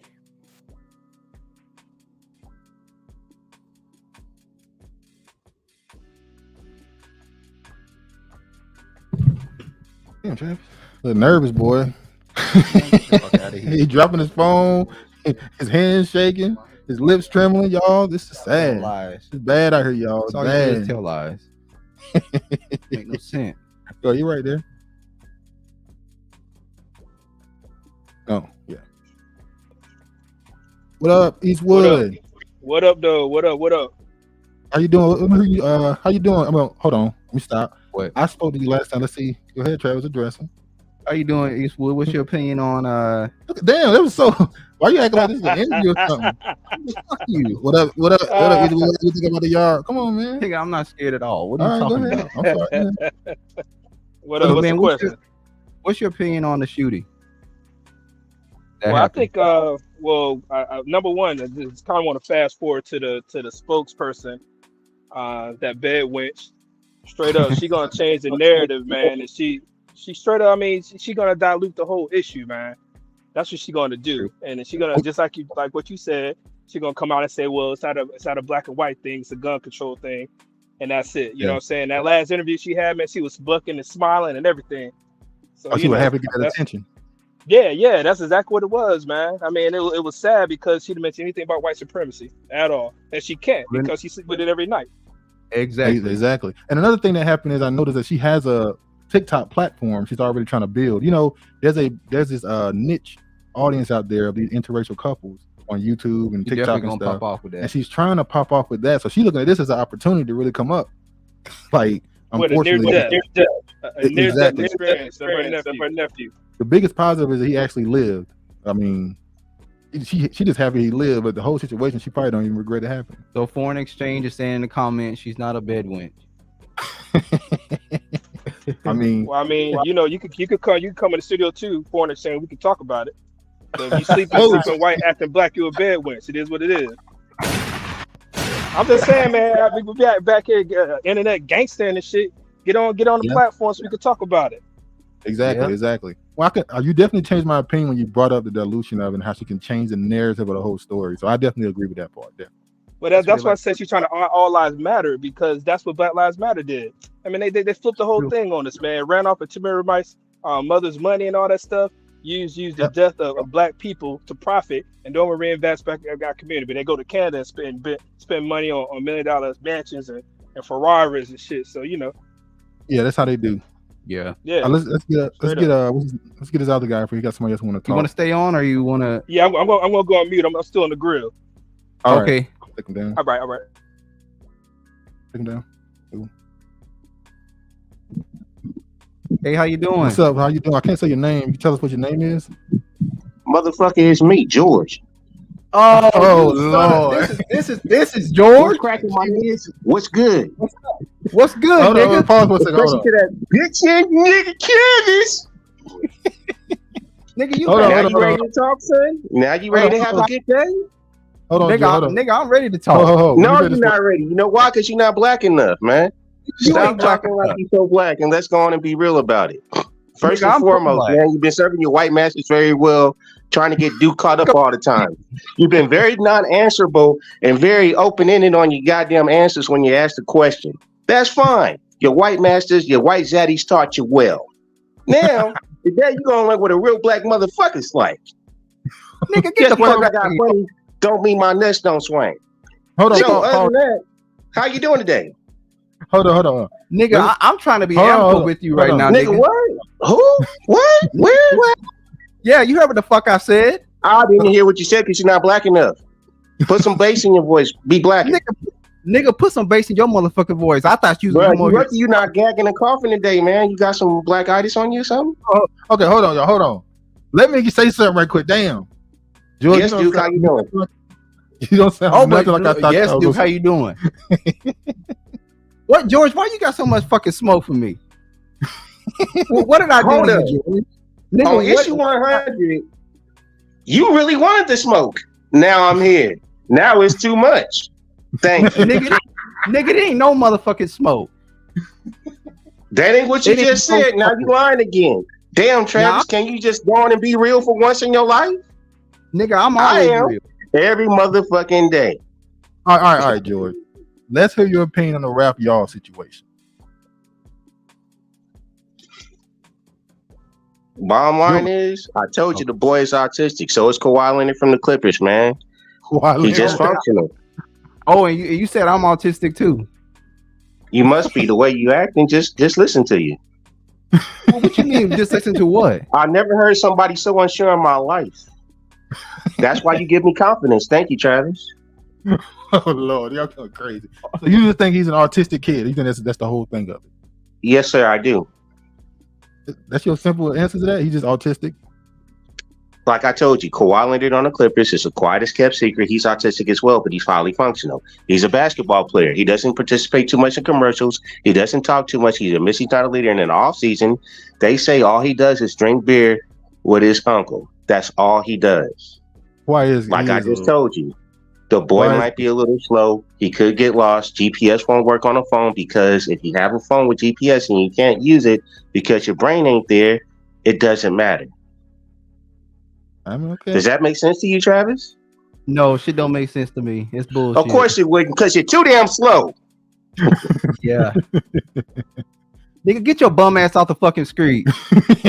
California.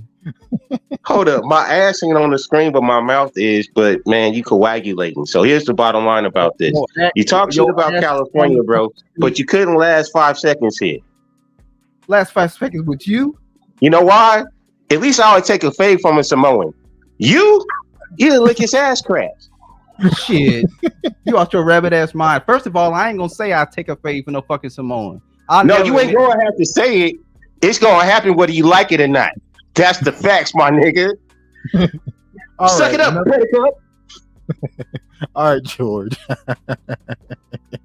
Hey, George don't sound nothing like I thought he would sound. No, the nigga sound exactly how I thought he would sound. All right, y'all. Let's go to the next story. Oh man, jump up if you want to. We still got Eastwood and George up here. Foreign exchange. It's in the comment section. The link. Oh, I think you can post it again because I know we didn't get to pin it this time. Oh wait. Hold on. Can you pin something? Hold on. No, we can't pin here. All right, yeah, just post it in the comments again. I think you already got it copied, don't you? All right, let's go to the next story we was about to get into. Y'all crazy. All right. Let's see. Yes, George sounds like a straight Californian. That's exactly how I thought the nigga was gonna sound. George West Coast for real. All right, Mr. Luigi. It took Latinx execs to greenlight new series about my culture. I just said the reason why he was doing all that stuff he was doing last week because he was prepping for the show they got coming and all this other stuff. Talk about Latin culture in America and how it's the foundation. Now yada yada yada yada. Another thing that happened. Let me just show this. I'm not gonna play I ain't gotta play nothing. One of the first things they promoted, MSNBC, which they said Latinos played a critical role in New York's hip hop scene. Learn more at Luigi. I'm saying his name is Luigi, but it's not on MSNBC. BC. No, I want to hear George's opinion on Hispanics.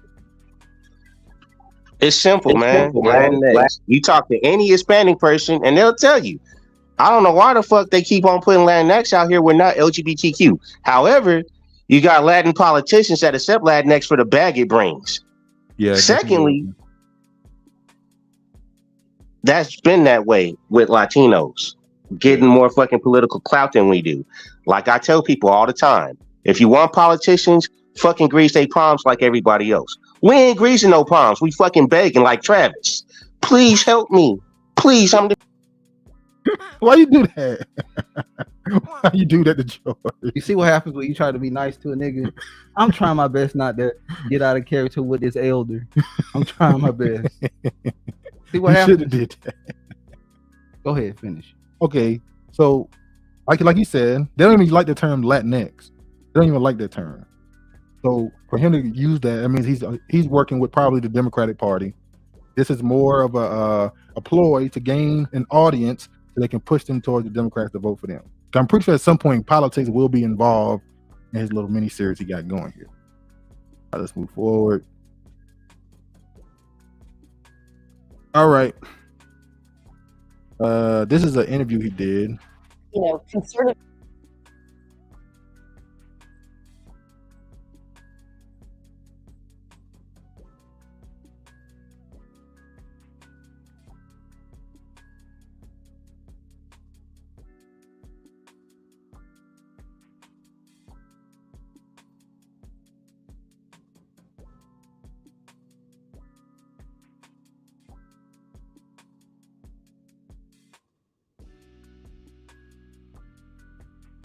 That's not true. Black people fought in every war in America. Where they're using black talking points. That's my point. They're using black talking points to push the narrative for themselves. But they always leeching off of you. Everything you start, they continue it. They take it from you. They rip it from you.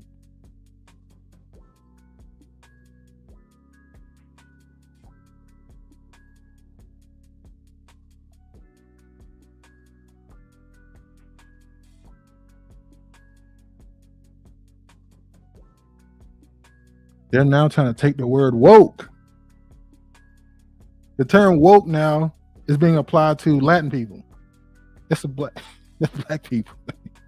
Well, anybody can be woke now. That's what I'm saying. Woke is no longer a black thing. It's a LGBT, Latin. It's everything now. So that's what they had to say. What you think?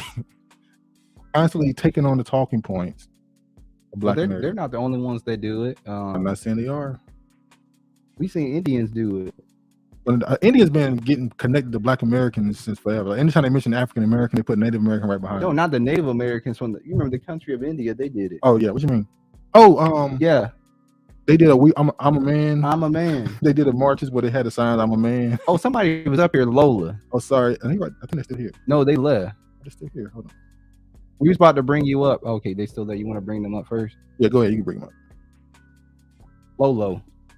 Oh, hey, What up, how's Lolo? it going? Can you hear me? Yeah, we can hear you. Oh, wow. It's so awesome to talk to you guys.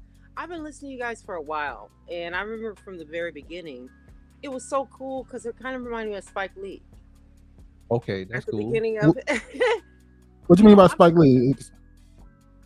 I will say that I remember when I was back in my 20s. I'm 48 now. And Okay. I remember when I saw Do the Right Thing, before the Do the Right Thing, but She's Gotta Have It. Okay. And they talked about sexuality. They talked about politics. They talked about all those different things. And males and females would call in and they would just have their particular ideas and things like that. And the people that were listening, they didn't really get too upset or get too involved. They would get involved with the callers.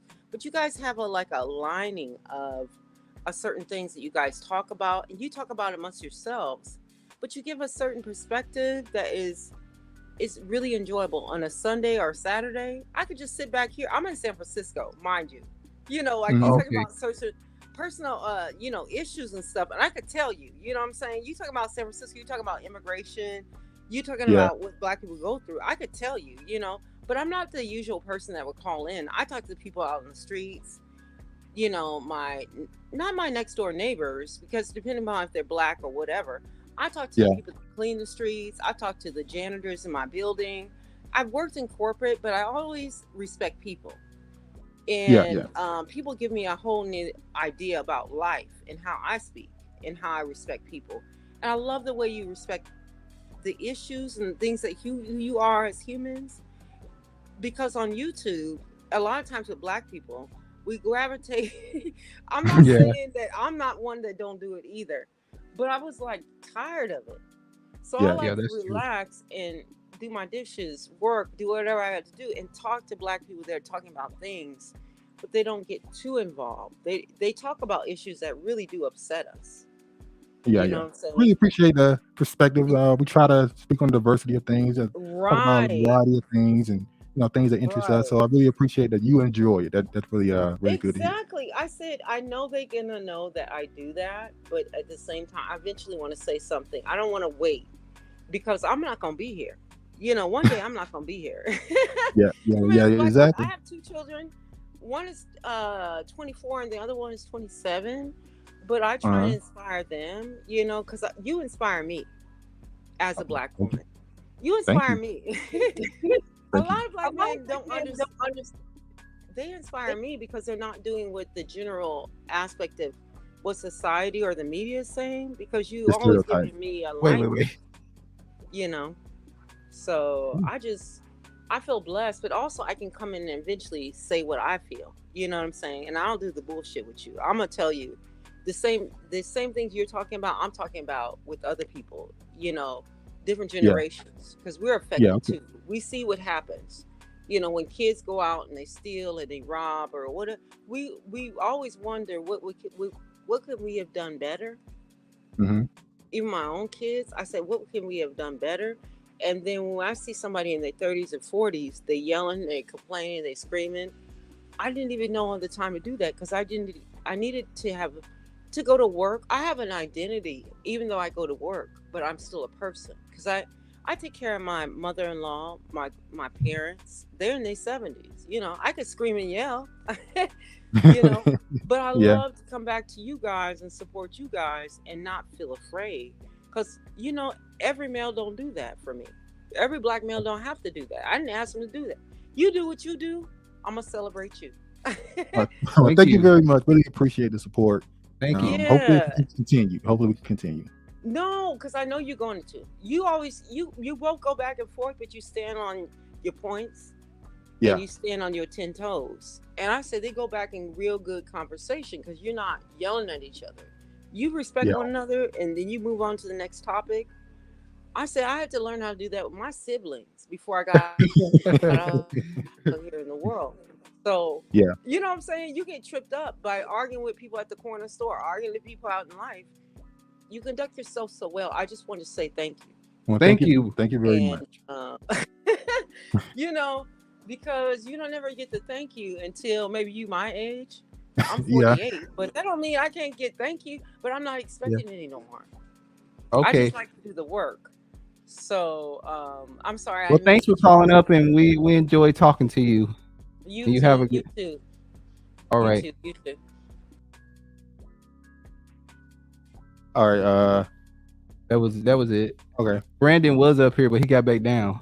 All right. Well, we're gonna go ahead and go to the next thing then. For a moment, I felt like I was on a third date with y'all, like a third wheel. I was like, "Oh, really? You got it, dude." Nigga, talk.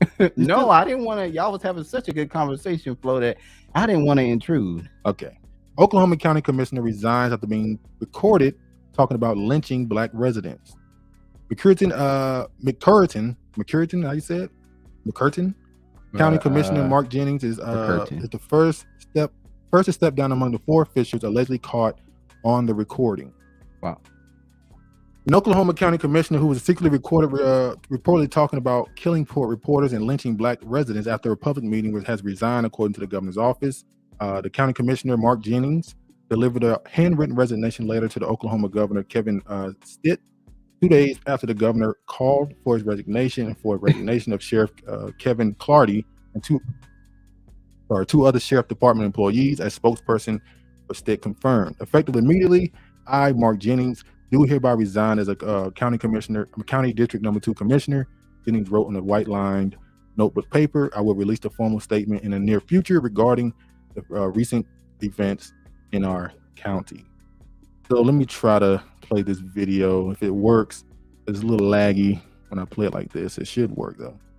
This is the worst out hip hop, so I hope it works. This is my first time listening to it. Hold on, y'all. Let me okay, let's see if it worked.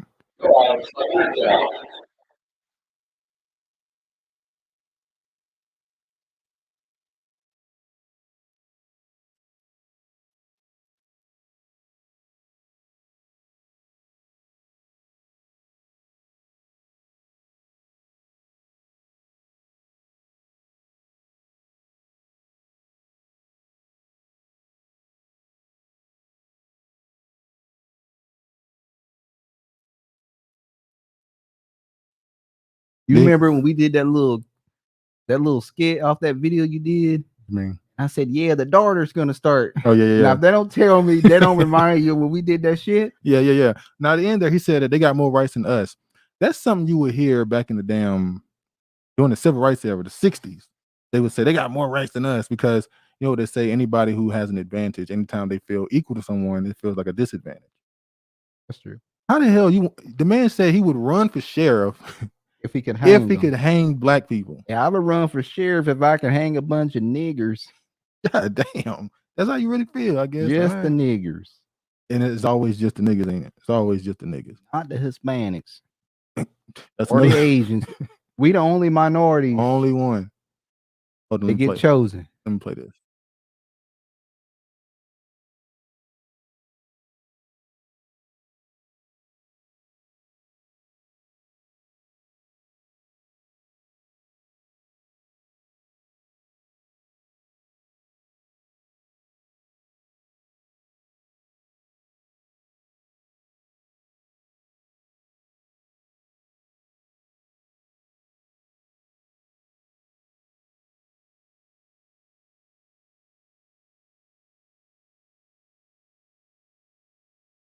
This sounded a lot like what that coach in Georgia said when he was riding around Atlanta, traffic, like his nigger town, and all these. So it's once again the fear of a black planet. They just feel like when there's too many Negroes around them, they feel inferior. When there's too many Negroes, they don't feel safe. It ain't about physical safety; they just don't feel safe naturally. Go ahead. Let me just go ahead. Kiefer said, when you guys going to go through and talk about movies again? Yeah, we've been lazy, Kiefer. We supposed to be doing another movie. You wanted to do the Color Purple. Yeah, that's the one we were going to do. But I wanted to do a series. He wanted to do a series where we pretty much talk shit about Tyler Perry. I think she's asking for like a more serious. But we're definitely going to do another one. Yeah. Definitely going to do another. We're just being lazy right now. George said they busy. Kiefer. Plus Travis said he worked 80 hours a week for oatmeal cookies. The one you guys did on Black Knight was good. Thank you. Took a long. You did a lot of research on that. Took a lot of time. Definitely did. All right, let me play this little clip. This right here is more policymakers. This is Mark Jennings again. I think it's the same clip. Let me just see real quick.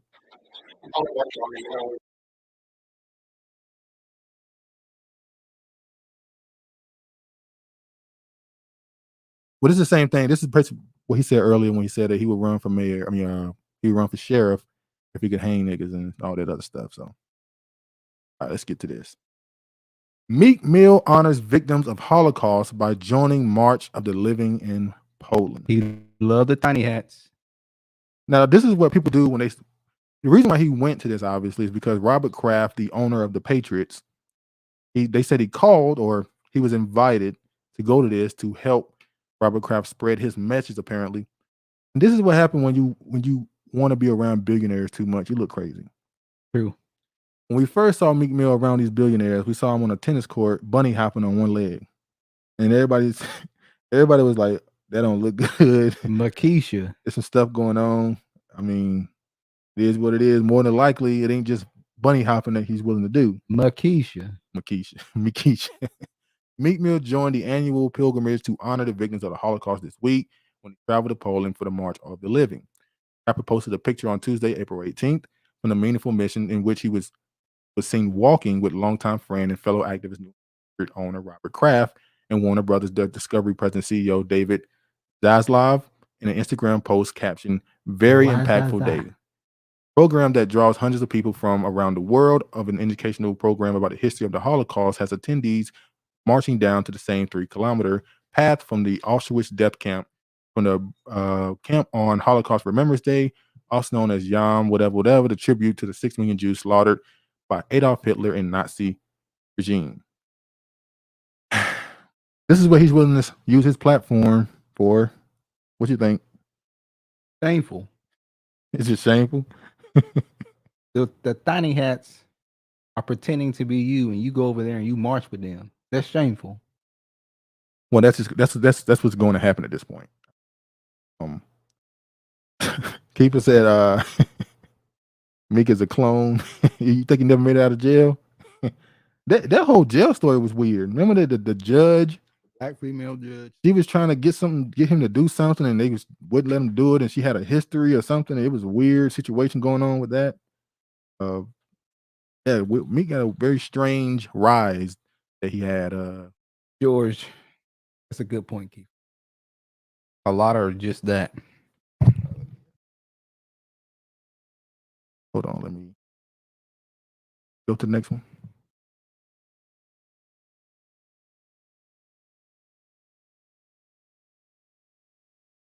DR.Phil has some words because we talked about it last week. He had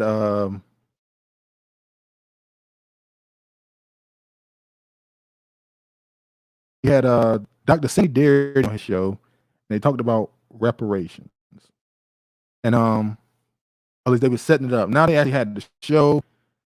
And DR.Phil has some words to say. He says, DR.Phil says Duke University professors call for $14 trillion in reparations, which would land $350,000 to every Black American descendant of slaves, would be an absolute disaster for the nation. First thing I saw when I saw DR.Phil talking about it, I was like, DR.Phil talking about reparations, although I don't know if he's talked about it before. I ain't watched DR.Phil in. When last time you watched DR.Phil? Have we ever? I've never watched DR.Phil unless it was like something that went viral. Yeah, that's probably I probably never sat down. Why would you? Huh? Why would you? I mean, you watch some of the other daytime Maury and all that shit. I mean, what's the difference? How do you know I watch Maury? Because everybody watch Maury. Stop it. But anyway, DR.Phil on Tuesday invited a Duke University economics professor, William Darity, on his show. The discussion turned to reparations, and the professor called for a $14 trillion handout, $350,000 for each of the 40 million people whose ancestors were slaves. DR.Phil said a lump sum will be an absolute disaster, recommending instead guidance and help in creating generational wealth. We just talked about all that. The television host on Tuesday invited. We know Darity suggested. We know.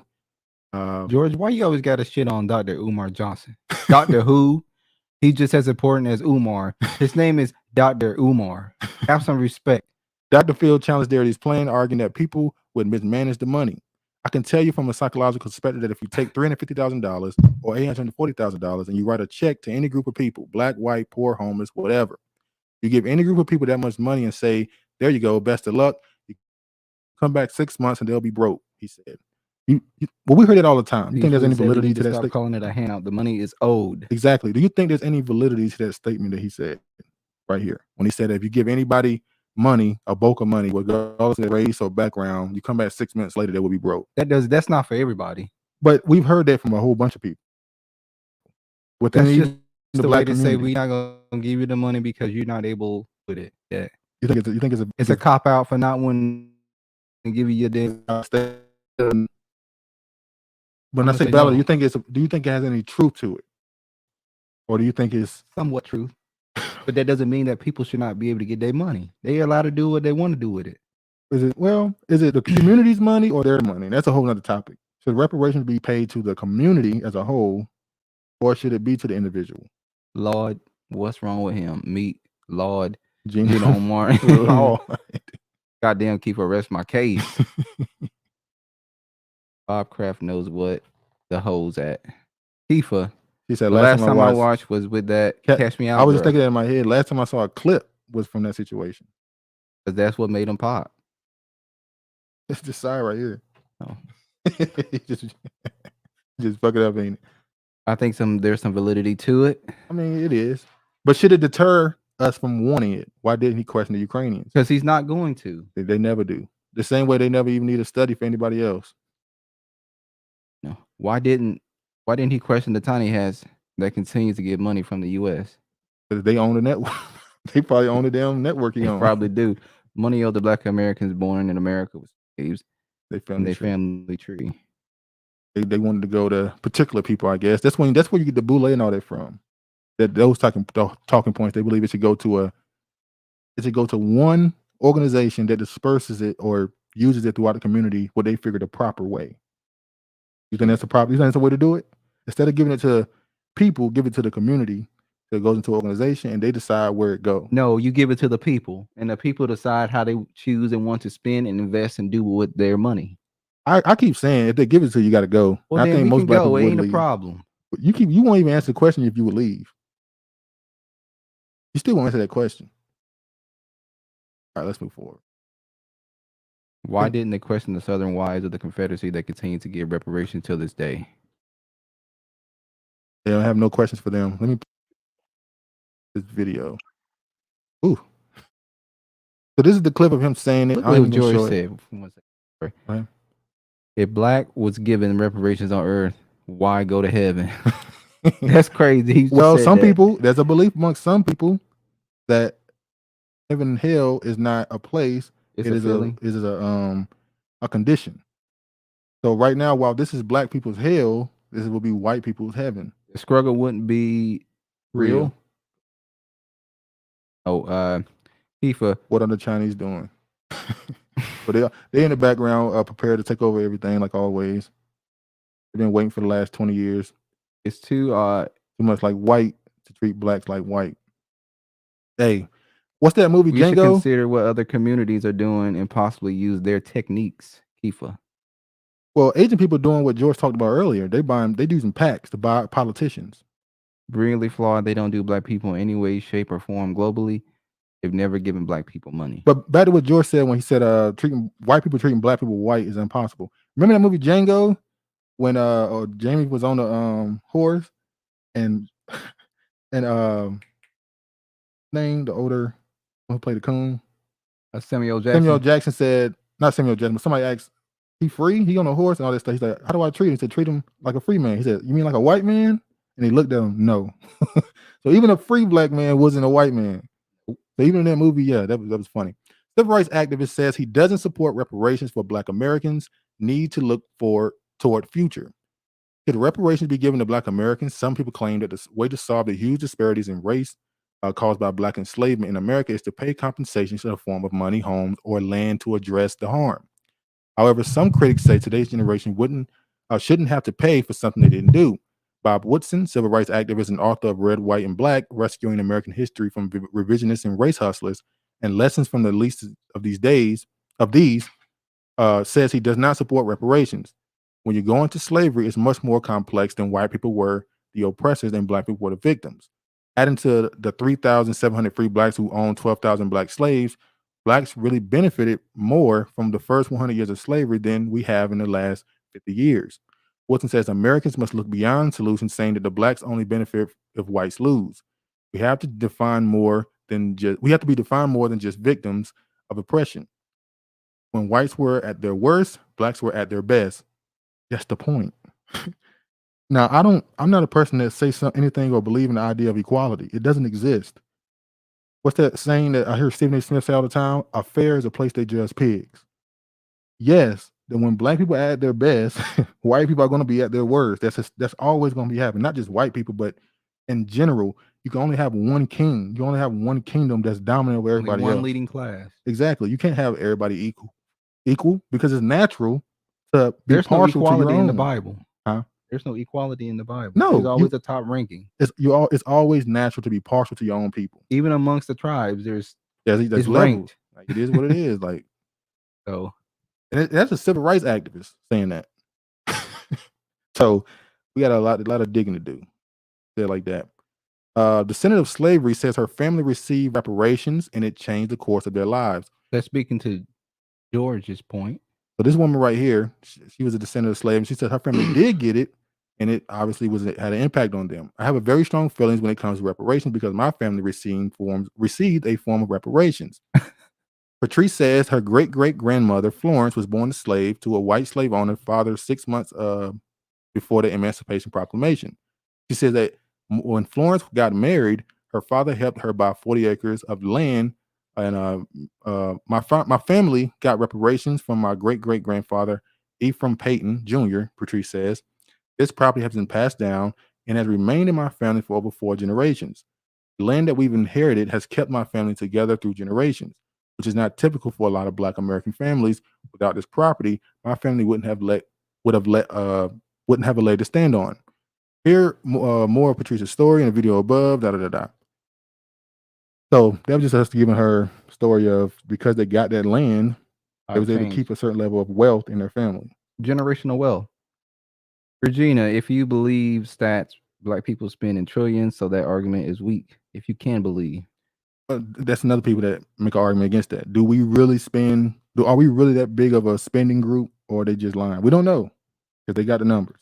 We can guess. We can do our own research, but he is the epitome of Travis. This is sad for him to make money on the backs to pander to whites and oppress the bag that was made off the black whips that whipped black backs. George still taking shots. Bring your ass, George. Come back up here. Nah. We don't want to do that right now. Get him again next time we go do this. Before the show ends, come back up here, George. We'll get him after that. We got one more little segment we're gonna do, and then we can come back up here. He can't help but take shots. Everything you need to know about the state of the Black World Conference. Here's everything you need to know about the state of the Black World Conference. There's a conference going on in Baltimore. Go ahead. Brilliantly flawed said, "Move like Asians." Ever see them pumping gas, Walmart, grocery store, etc. by a politician and law enforcement? We fail at that. That's what I thought. I thought if Black Lives Matter was serious, that's what they would have did, and that's what I thought the ADOS, FBA, Freedmen stuff is going to turn into, buying politicians. But like I said, it just didn't go that way. So this is a meeting that's going on in Baltimore where they talk about the stuff going on in the Black world. They seem to focus more on Black Americans, but it's became more of a Pan-African thing. Go ahead. Read it. Go ahead. Oh, Black people are the currencies on the planet. Just consider how we use by other inside out, heads to toe, dollar emotions, grams of melanin, etc. Didn't they say that melanin is worth more than gold? Yeah. George, I'm at peace with you, Travis. Finally, y'all make up. I feel finally.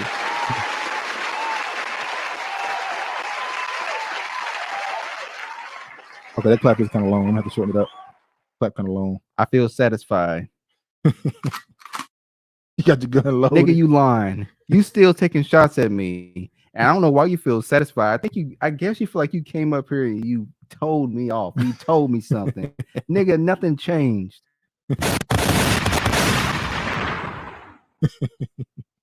Okay.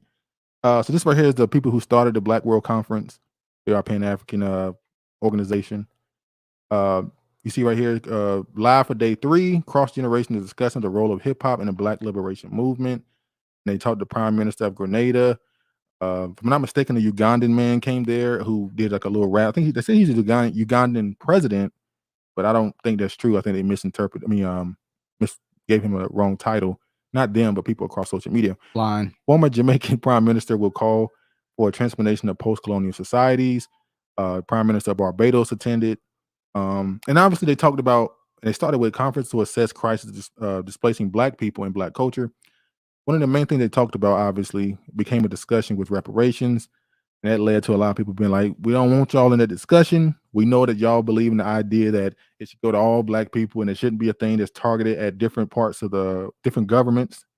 Even at the same time, but some of them don't believe the idea the African Americans should go after the American government. Jamaicans should go after the British. Yes. The Haitians should go after the French. Congolese should go after the French. No, is the Dutch. Dutch and all them, they believe it should just be anybody who's not white go against all the Western countries at the same time. And they did name the conference State of the Black World Conference, not State of Black America. But most of their topics were Black American kind of, Sorry, y'all. Don't worry. I got more for you if you need it, Travis. I can never discount enough. I just do things in moderation as a gentleman of a substance do. Ain't that right, Honorable Eastwood? I heard a fight broke out at their event. Oh yeah. No, he's talking about that event that just happened. I didn't talk about it because I couldn't prove it. All I saw was a picture. Somebody posted a picture of two dudes tussling.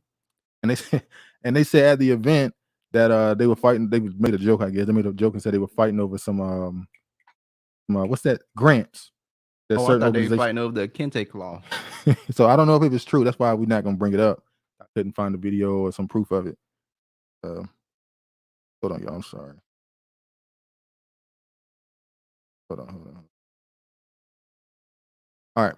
Now, this is a video here of the conference. Hopefully it plays. It seemed to be hopefully acting up too much. Y'all let us know if it's acting up, whether it's the sound or the video. Let us know.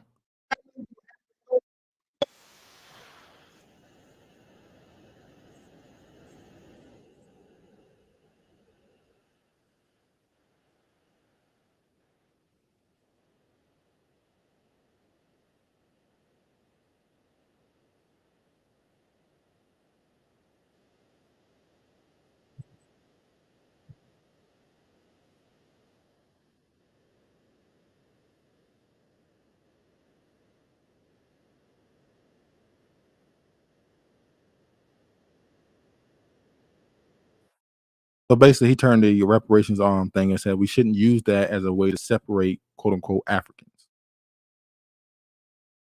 We separating them. Well, I mean, he's saying it's separation. How so? Because you're saying we're this group, you're over there, we're separate. That's how it's been this whole time. Well, they're saying it's not been that way. That's their opinion. Since when?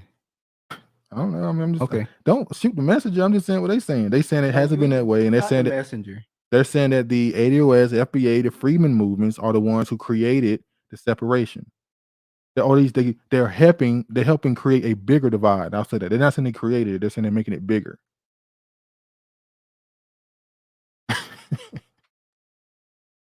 You got nothing to say on that? You want to agree with them? Bullshit. Now this video George here said, "Fuck Africans. I am American." And he said, "I was born here, so I need my money from here."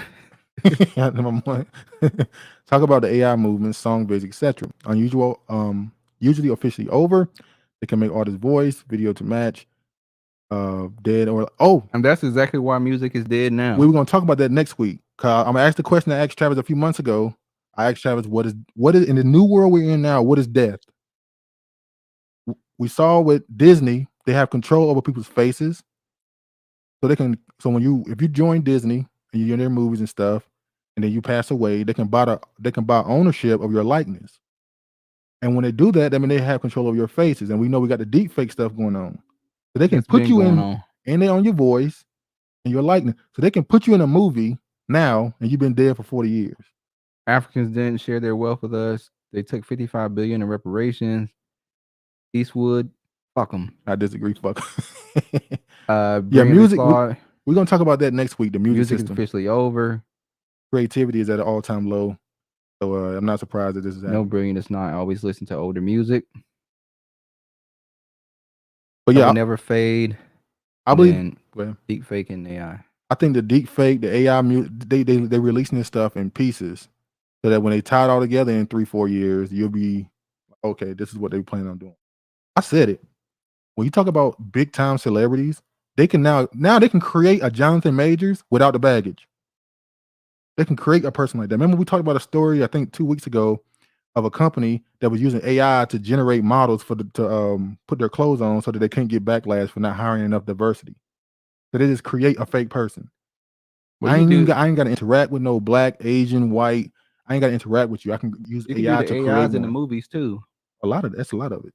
We know that they've been popping up a lot the last 10 years. Remember Will Smith did the first Gemini. Yep. A lot of people didn't like that movie. I thought it could have been better, but I like the idea of what it could have been. But yeah, Gemini was one of those movies that did it. You can take their old artists and make new songs. It's done. But they can't do it right now because it's still in the creepy stages, and people not really accepting of it. Because you see, they're using Drake right now to push it hard. Every AI, have y'all noticed that all these AI songs are also, most of them at least, hip hop? Prince said that kind of tech is demonic. You were talking shit about Prince last week. Well, he's saying nigga talking shit about Prince last week because Mike Eastwood. Yo, that chat stuff. Let me say this. Well, I'm not gonna use it, but I went to the thing and I'm not gonna use it. Listen, no, if a nigga needs let me explain. In a pinch. Let me explain.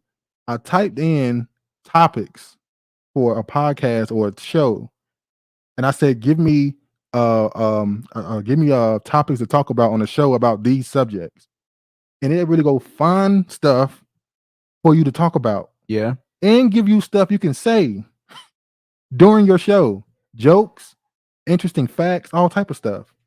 Yeah. So I said, you're gonna see people popping up, podcasting shows. That's in danger because now I can create a whole podcast, a whole set of topics, get a fake voice, the best voice you can think of, and I can create a whole podcast of this person. Eastwood, I think spiritual warfare has intensified. I absolutely Travis talked about that earlier on. Now we wasn't live. Wasn't it Design? Funny. Oh, let me take this off the screen because we about to go in on this. It's good. Go ahead. The artist was on a plane and he pulled out his genitalia. Yeah. And exposed himself and then immediately checked himself into a mental hospital. Yeah. Institute. It's crazy. Shit is getting real out here.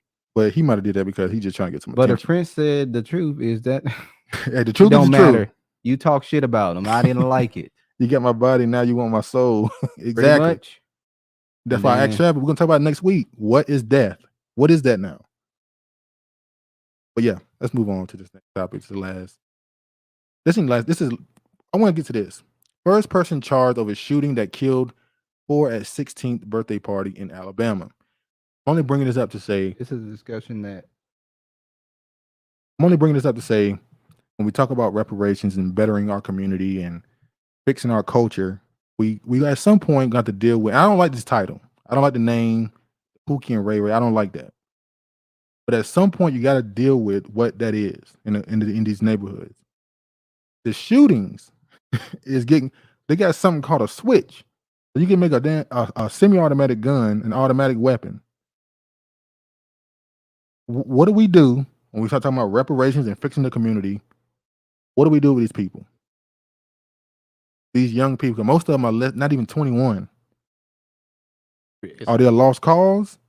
I remember Dr. Umar said, some of these niggas got to get left behind. And if you follow the scriptures, it tell you 2/3 got to go.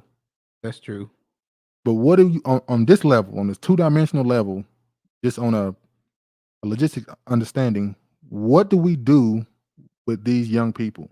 We either try to help them. What's helping them is that, is jail okay sometimes? Jail is okay sometimes. Sometimes people actually come out rehabilitated. But hold on. You can't say that because we talked about rehabilitation. What's more important, the punishment or the rehabilitation? Oh. You said punishment. Nigga, don't even know. You said punishment. You know you did.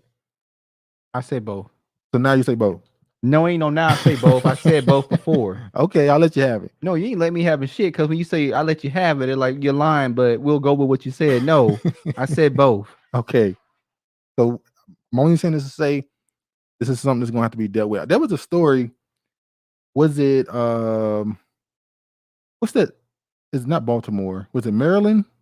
Was it Baltimore 300? Maryland? It was something, I forgot. Where a group of black men went to the neighborhood and told the young black gang members and stuff, look, leave or come with us and we're gonna get you jobs, we're gonna get you situated. If you're not gonna go with us to get help, get out of the neighborhood. You gotta go. That's true. Do you think that's the way to handle it? Just forget the police, forget the system, do it ourselves. Go into the neighborhoods, grab their ass up and say, look, you're gonna do it this way or you out, you're leaving. I agree. So you would do it that way? Yeah, I do. Would you yourself would you go out and patrol the neighborhood and kick them out? I don't know. They got switches. They got some stuff on them. You got to be, a very brave man. Everybody got it. Go ahead. You have to be willing to put your life on the line for your community and be a sacrifice to make it better. That's true. You talking about as of right now, would I do it? I'm talking about if the community as a whole got fed up and said, look, we move in this direction. Yeah. Would you join that cause? Travis, did he hesitate? I have to think on it. Travis said, I don't know if I'm ready to risk it now. Maybe in the future. Umar's tether card is in review. And this is just him showing a video of them with their guns in a rap video. And that's kind of the biggest. Fuck out of here. And that's another point. You made a point that we need to let hip hop go. Because hip hop is a death culture. That's what it's turned into. And that meeting I just showed y'all in Baltimore, they talked about the impact hip hop had on us politically. At this point, this is what hip hop has turned into. At this point, you kind of need to get it up out of here. I told you, maybe the Most High is letting all these people come in and say, we invented hip hop to say, let it go, and create something different. Okay. All right, because it's death now. That's what it is. Hip hop culture. I can make an argument. Our entire culture, black culture in general, has become death. Oh, you done with that subject? You moving on from the Pookie and Ray Ray? I think we got all our points across. Okay. You got any more you want to say? Go ahead. No, I don't have nothing else to say. Now, if you got more to say, get it off. No, I ain't saying. Fire their ass up if you want to. George said, "Real hip hop is dead." Tifa said, "Idiots." Brinley Floss said, AI robots will replace. AI robots will replace skilled workers, i.e., construction and manual labor, done with workers' compensation. Drugs are a vital source of income in inner cities like Baltimore. Well, drugs create violence, which is funny how that's what drugs start at. So this is what you got. You got the kingpins, normally the cartels and all that stuff. They break the drugs down and they get it to the street level. So then you got the little nickel and dime drug dealer. That's where all the violence is. The nickel and dime drug dealer on the corner. The drugs are being focused in the hood. And then guess who comes to the hood to get the drugs? Everybody. Mexican, white, Asian. Everybody comes to the hood to buy the drugs. So that's why the violence is in your neighborhood, because that's what the drugs are. George said, "Real hip hop is dead." It's still people out here giving Regina said, "Give folks time and they may change. It happens on the regular. Who I am, who am I to decide who stays and who goes? Isn't that oppressor talking points?" I mean, it's stuff we got to talk about. I agree with that too. Our culture was made corporate, and that's why they say we don't have a culture, because it is. Yeah, that's what people who outside of America say, that African Americans don't have a culture because our culture has been commercialized so much. You don't have a culture. And they say that's for everybody. Yeah. Travis not a mover. He is a wiggler, dude. Wiggler. Dude, are you going to join that community and go out there and fight and remove Pookie and Ray Rays out of houses? In my neighborhood, yes. In your neighborhood? I mean, or just in general? I said if the black people in general are fed up and start moving, yeah, in my neighborhood, yeah. George, are you gonna? You live in California, so I don't know why we asking that question for you. George said he got that thing on. What you mean? Poverty is created along with the negative behavior it brings, and yet rich people kill folks. So what's the excuse? Since money is supposed to make things better. It's funny. That's the same thing. Regina, can you please come up here? Look at him. That point you just made there, Regina. I remember the story that happened with the Cash App Coke founder when he got stabbed up. The initial story was, oh, look, homeless people are killing people. Then we got to deal with the crime. We got to deal with these homeless people. Yeah. But then when they found out actually the person that killed him was very much employed and has a decent living, it became less about the crime then. Oh, this is a small incident, one-time incident, it don't matter. So why is it when a poor person is accused of killing somebody, it's a bigger problem versus a wealthy person killing someone? True. So it's only a problem when poor people kill each other. So when you send people off to war to die in wars, that's okay because that's for a noble cause, you'll say, even though we know that's not true. We can't say that. What do you mean we can't say that? I'm bring up certain things. But we know what's going on in these wars. I'm not talking about the one going on now. On the contrary, it would be replaced highly technical and scientific jobs in masses. Yeah, we talked about it. Didn't it say it would replace millions? How many millions? We had a list of all the things that it was going to replace. Mathematicians, everything. All that stuff would be gone. We all got to do spiritual soul shadow work. Yeah. Being fighting. George, you fall and you got knocked the fuck out. Look, now you bring it to now. You How many back. times Hold on, you been shooting in back Facebook now. jail, Travis? Nigga, I ain't on Facebook. I ain't never been on Facebook. Oh no, I've never been in jail, fake ass jail. I'm talking about real jail, nigga. Nigga, you ain't been in real. Hold on now. Wait a I'm not. Oh, you trying to be? I was not going to say I was about jail, to say, but damn, because the way you said it, you was like, I'm talking about real. You stopped yourself. Like, oh, we don't do the jails. We're good. We don't do the jails. We are good. I wasn't gonna say that we do jails. Okay. Well, when growing up in Baltimore, the only time I saw white people is it Baltimore or is it Baltimore? Baltimore. Is it Baltimore? We say Baltimore because in North Carolina. You see how I said that? North Carolina. But that's saying my point that the white people, only time white people came to the neighborhood. I remember we was living where we was living. I saw white people for a couple times, and they was always going to the corner to buy drugs. True. You're not even Facebook black. Yeah, tell us come to America just to act their perception of black. Go figure. Good, bad, indifferent. No culture, huh? Yeah, they figure they figure out. They watch the television shows and listen to the music that they know everything about your culture. George. Like there was a girl on social media that said that black people don't use rice in their dishes. That's a lie. And it was like, what? Red beans and we got plenty of dishes that use rice. Red beans and rice is not even really a North Carolina thing. That's a Louisiana thing. What's that? Chicken and rice? What they call it? Well, in South Carolina they call it chicken bog. Yeah. But in North Carolina it was just chicken and rice. Obviously you got turkey wings and rice. Dirty rice, you got jambalaya, you got plenty of stuff. Yeah. We have a lot of rice dishes. Yeah, we ate more rice than mashed potatoes actually growing up. Let me Travis stuttering. I can tell you're lying. No, I ain't lying. I can stutter. Not about that life at all. Let me do these last three things for the next title. All right. Ohio GOP Senate candidate Bernie Moreno calls for reparations for white people. Yeah. Ohio Republican lost the Senate campaign by demanding reparations for white people. He's saying that white people should get reparations because they participated in the Civil War, which helped free the blacks. Okay, a far-right Republican Ohio businessman this weekend announced he's running to unseat Democratic U.S. Senator Sherrod Brown and call for reparations for white people. We didn't really think of what we didn't really think of what were the people that came before us. We stand on the shoulders of giants. We stand on the shoulders of people like John Adams, James Madison, Alexander Hamilton, George Washington, the group of people that took on the largest empire in history. That said, no, we will not stand for this. He declared, offering no specifics. That same group of people later, white people, died to free black people. You didn't need to read all that shit. What? It was an open and closed shut case. I'm gonna just read this a little bit. I'm done. No. It's never happened in human history before, but it happened here in America. That's not talked about in schools very much, is it? It's talked about all the time. The Civil War. They make it sound like America is a racist, broken country. Name another country that did that, freed slaves that died to do that. Didn't Haiti do that? That's true. The Haitians did that, didn't they? Reparations for whites. I'm done. This shot to too retarded. That's what this. Ain't you been getting your reparations from white women? To my George. And white people don't understand. Oh, you go ahead. Oh, go ahead, read it. No, go ahead. I'm about to go ahead. And white people don't understand why we use washcloths when they funky asses both every other month. They use loofahs. Well, there was a white person that said that washcloths are not a black-white thing; it's a poor thing. No, I've seen rich people say they still use washcloths. But he said it wasn't he said it wasn't a black-white thing; it was a poor thing. There was a white. LOL, another idiot. I was just talking to the hub yesterday. Are eating on rice dishes in South, i.e., dirty rice. Yeah. It's a lot of rice dishes Americans use. They already get reparations, and they already have 100 million worth of whiteness. Canada is less racist. I don't. That's what we say.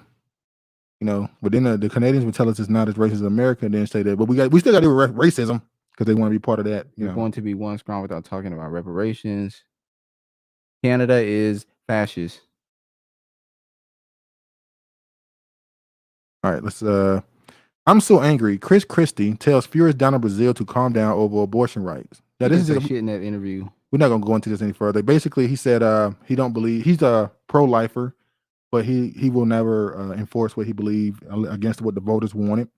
He is the New Jersey governor, and he said that state allows you to have an abortion up to 9 months, which is crazy. But in Florida, they have a 6-week ban. So he's saying that he believes that it's to stay statewide. It's to stay in the state, each states and make their own decision of what they're going to do.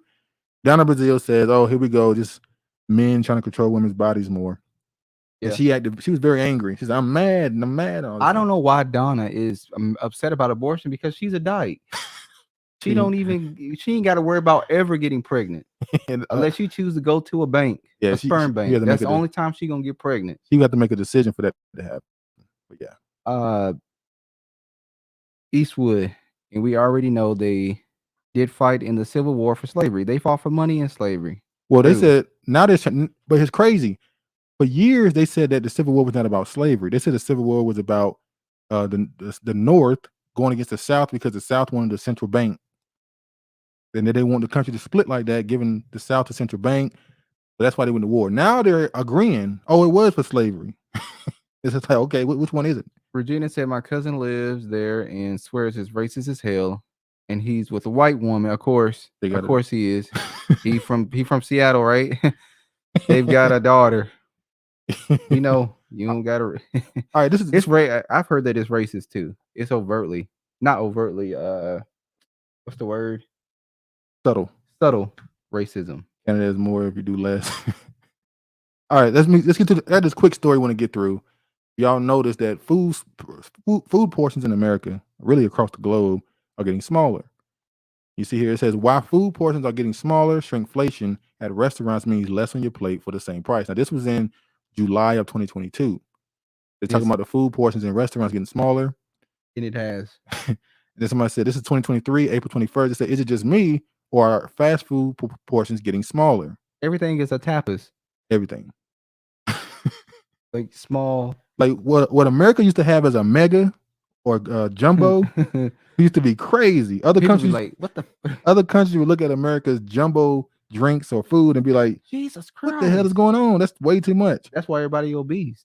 And that's what we're getting to. So not only see right here from Twinkies to Doritos, snacks are getting tiny. Now they said the reason why this happens because these companies who sell these snacks don't want to put the bill on you to pay for the inflation. So they just make the snacks smaller to pay less money so your prices won't go up. But I don't think that's all it is because as we also know, planes got smaller. You see here, this is at 2023, February 5th. Demand for wide-body planes set to surge as global travel rebounds. The reason why I brought this up is because the summer's coming. This is the first really open summer since 2019. Is it going to end up being open? We don't know, but it's the first open summer since 2019. Planes are about to get packed. But the planes are much smaller than they were 2 years ago, a lot of them. If I decided to visit North Carolina, I'm going to take Greyhound. You're not going to why you take a plane? Oh, because the plane's kind of.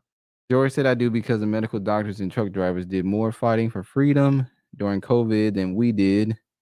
Regina said her cousin is from Kent. Washington, enough said. Regina, I work in Kent. And then Tifa said you Blackface like Blackface Trudeau. And Trudeau, boy. You mean what's his name? Fidel Castro's love child. That's his allegedly. Mr. One Eyebrow.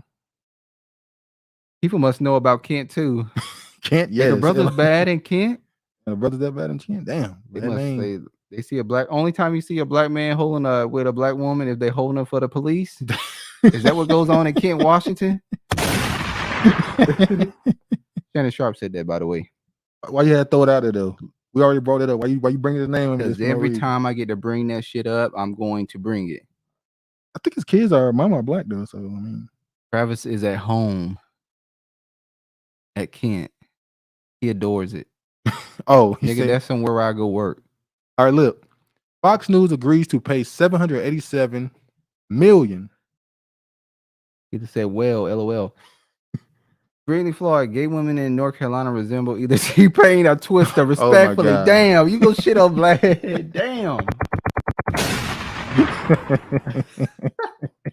Twister and T-Pain. Oh, wow. Okay, that was a good one. Damn, do you really have to go in on our state like that? Damn, we ain't did nothing to you, man. Okay, I'm gonna start talking about Baltimore accents. Baltimore. We had what? We got family in Baltimore. We got somebody that we know somebody that came from Baltimore. Who? Oh yeah. We ain't gonna say shit about her. We ain't gonna say a name, but we know some Baltimore people. We know some Baltimore people, and they look predator. Anyway, wow. Am I wrong? We ain't said a name. Am I wrong? Hold on, we're not gonna talk about other black people like that. All right, let's stop then. Fox News agrees to pay $787 million to settle defamation lawsuit with Dominion Voting Systems. Only bringing this up to say, shit about to get hot. Fox News is laying people off. They're about to lay people off left and right. So Fox News, after this, they're about to leave the right wing and go middle. And then you're about to see MSNBC and CNN and that stuff, who also is losing money. They're about to leave the left wing and go middle. And you're about to see news is about to get really bland. And everybody's going to be saying the same thing. One world order. It's going to be one understanding. And then people like us are going to go to social media to find the real news. Shit, and guess what YouTube and Facebook going to do? Kick you off. So they're going to make you listen to these people. And it started during the damn pandemic when they put all this stuff in place. Now they got these policies to kick you off social media for what? Misinformation. Disinformation. So anything can be misinformation or disinformation to a corporation. So, Rumble looking like it's gonna be a big deal in the next 3 years. Rumble. Oh, he still won't smoke. Brandy Fly. Tank top, dreads, hat turned back. Wait, people ain't wore their hat turned back. No, they do that still. They all been saying the same thing.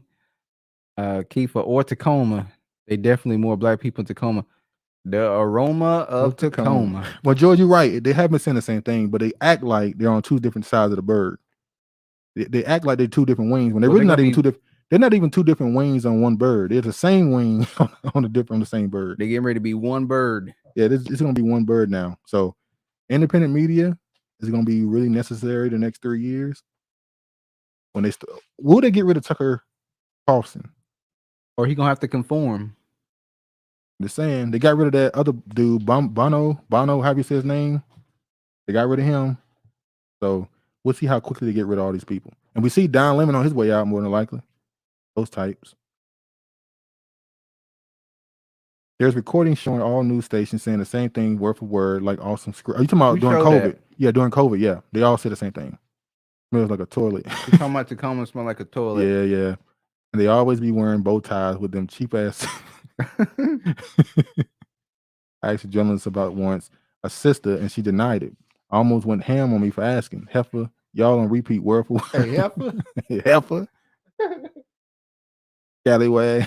What's that word they use? Gutter snipe. That's the old school one, boy. They'll kill you, boy. Beyond La Benzin. Yeah. I think it's mostly because of the Air Force Base. That's true, because when we went back to North Carolina and Fort Bragg. It wasn't no smell. Oh, I thought you were talking about. Oh, I'm sorry. I thought you okay. If you're talking about there, okay. You talking about the smell? That's the reason why. Let me show this. ABC News branded a new label, government-funded media, on Twitter. They did it at NPR first, Elon Musk. Now he's doing it at ABC News, saying they're government-funded. They denied it, but we don't even got to go deep into that. We know truth. Did I make this a hold on? George said when JFK died, the independent media died, especially when the independent channel was 13 was assassinated when he refused to sell his situation because it was the last independent owned channel. Damn, nigga. Can we get some commas? About to run out of damn breath trying to read that damn sentence. Here you go. All right, let me show this next one. All right, this is the last. Radio host Larry Elder announces 2024 GOP bid for president. Elder joins former President Donald Trump, former South Carolina Governor Nikki Haley, former Arkansas Governor Asa Hutchinson, and entrepreneur Vivek, I can't even say his name, in a GOP race. This dude right here been bringing up black people every chance he get. Like, he stayed talking about black people and race. This is crazy. He's an Indian dude. But anyway, I'm not even going to read none of this. Larry Elder running for president. He lost his race for governor against Newsom. I feel like he was created as a candidate the same way they try to create Trump as a candidate for Hillary, for her to have an easy win. But then Trump ended up winning, so that kind of backfired on him. I believe they put Larry Elder, the media, in position to get a lot of attention so that he would be the candidate for the GOP in California when they knew that Newsom would beat him. I believe that's what happened.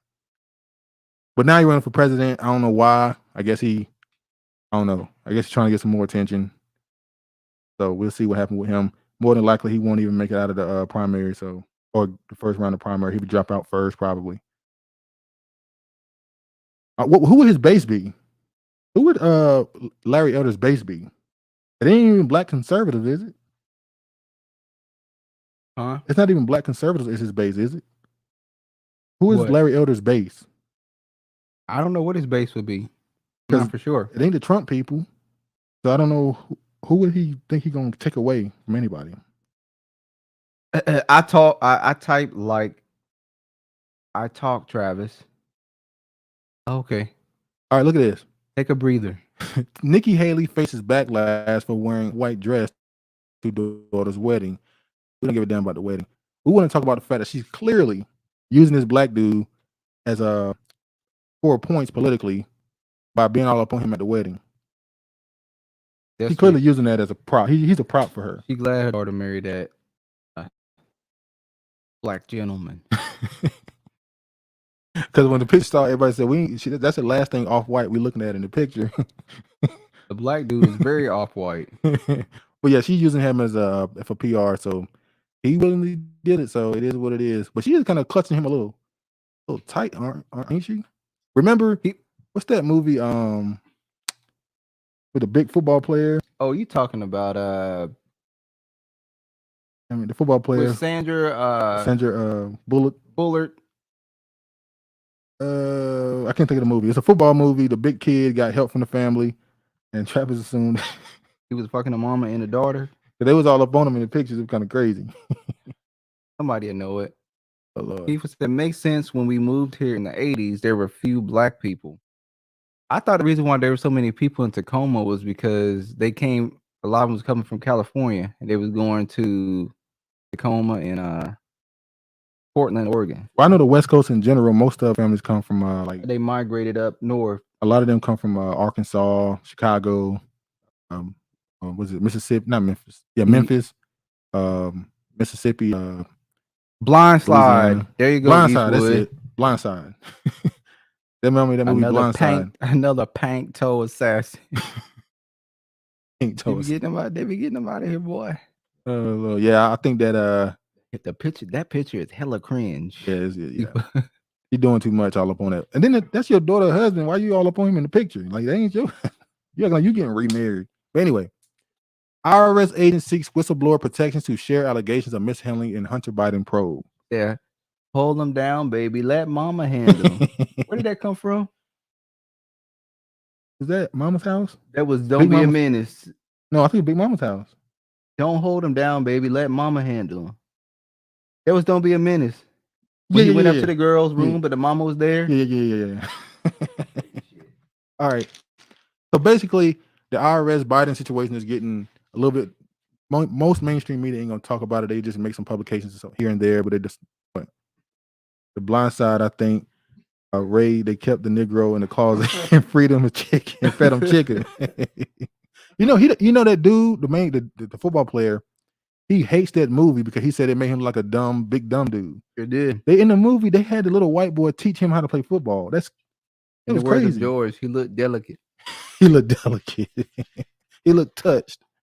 But so now IRS special agent is now trying to be a whistleblower and saying that the handling of the Hunter Biden probe was done improperly by a senior official during the Obama administration and now in the Biden administration. So that person turned out to be, or is alleged to be, Attorney General Merrick Garland is the senior political appointee at the center of the IRS whistleblower's bombshell claim that Biden administration thwarted and interfered with Hunter Biden criminal probe. Okay, I'm gonna get this out quick. Basically, during Obama's administration, during his presidential run when he was president, Joe Biden had red flags on his bank accounts, but they were covered up. During the Trump administration as well, the same thing. Some of Biden's bank movements were red flagged and covered up.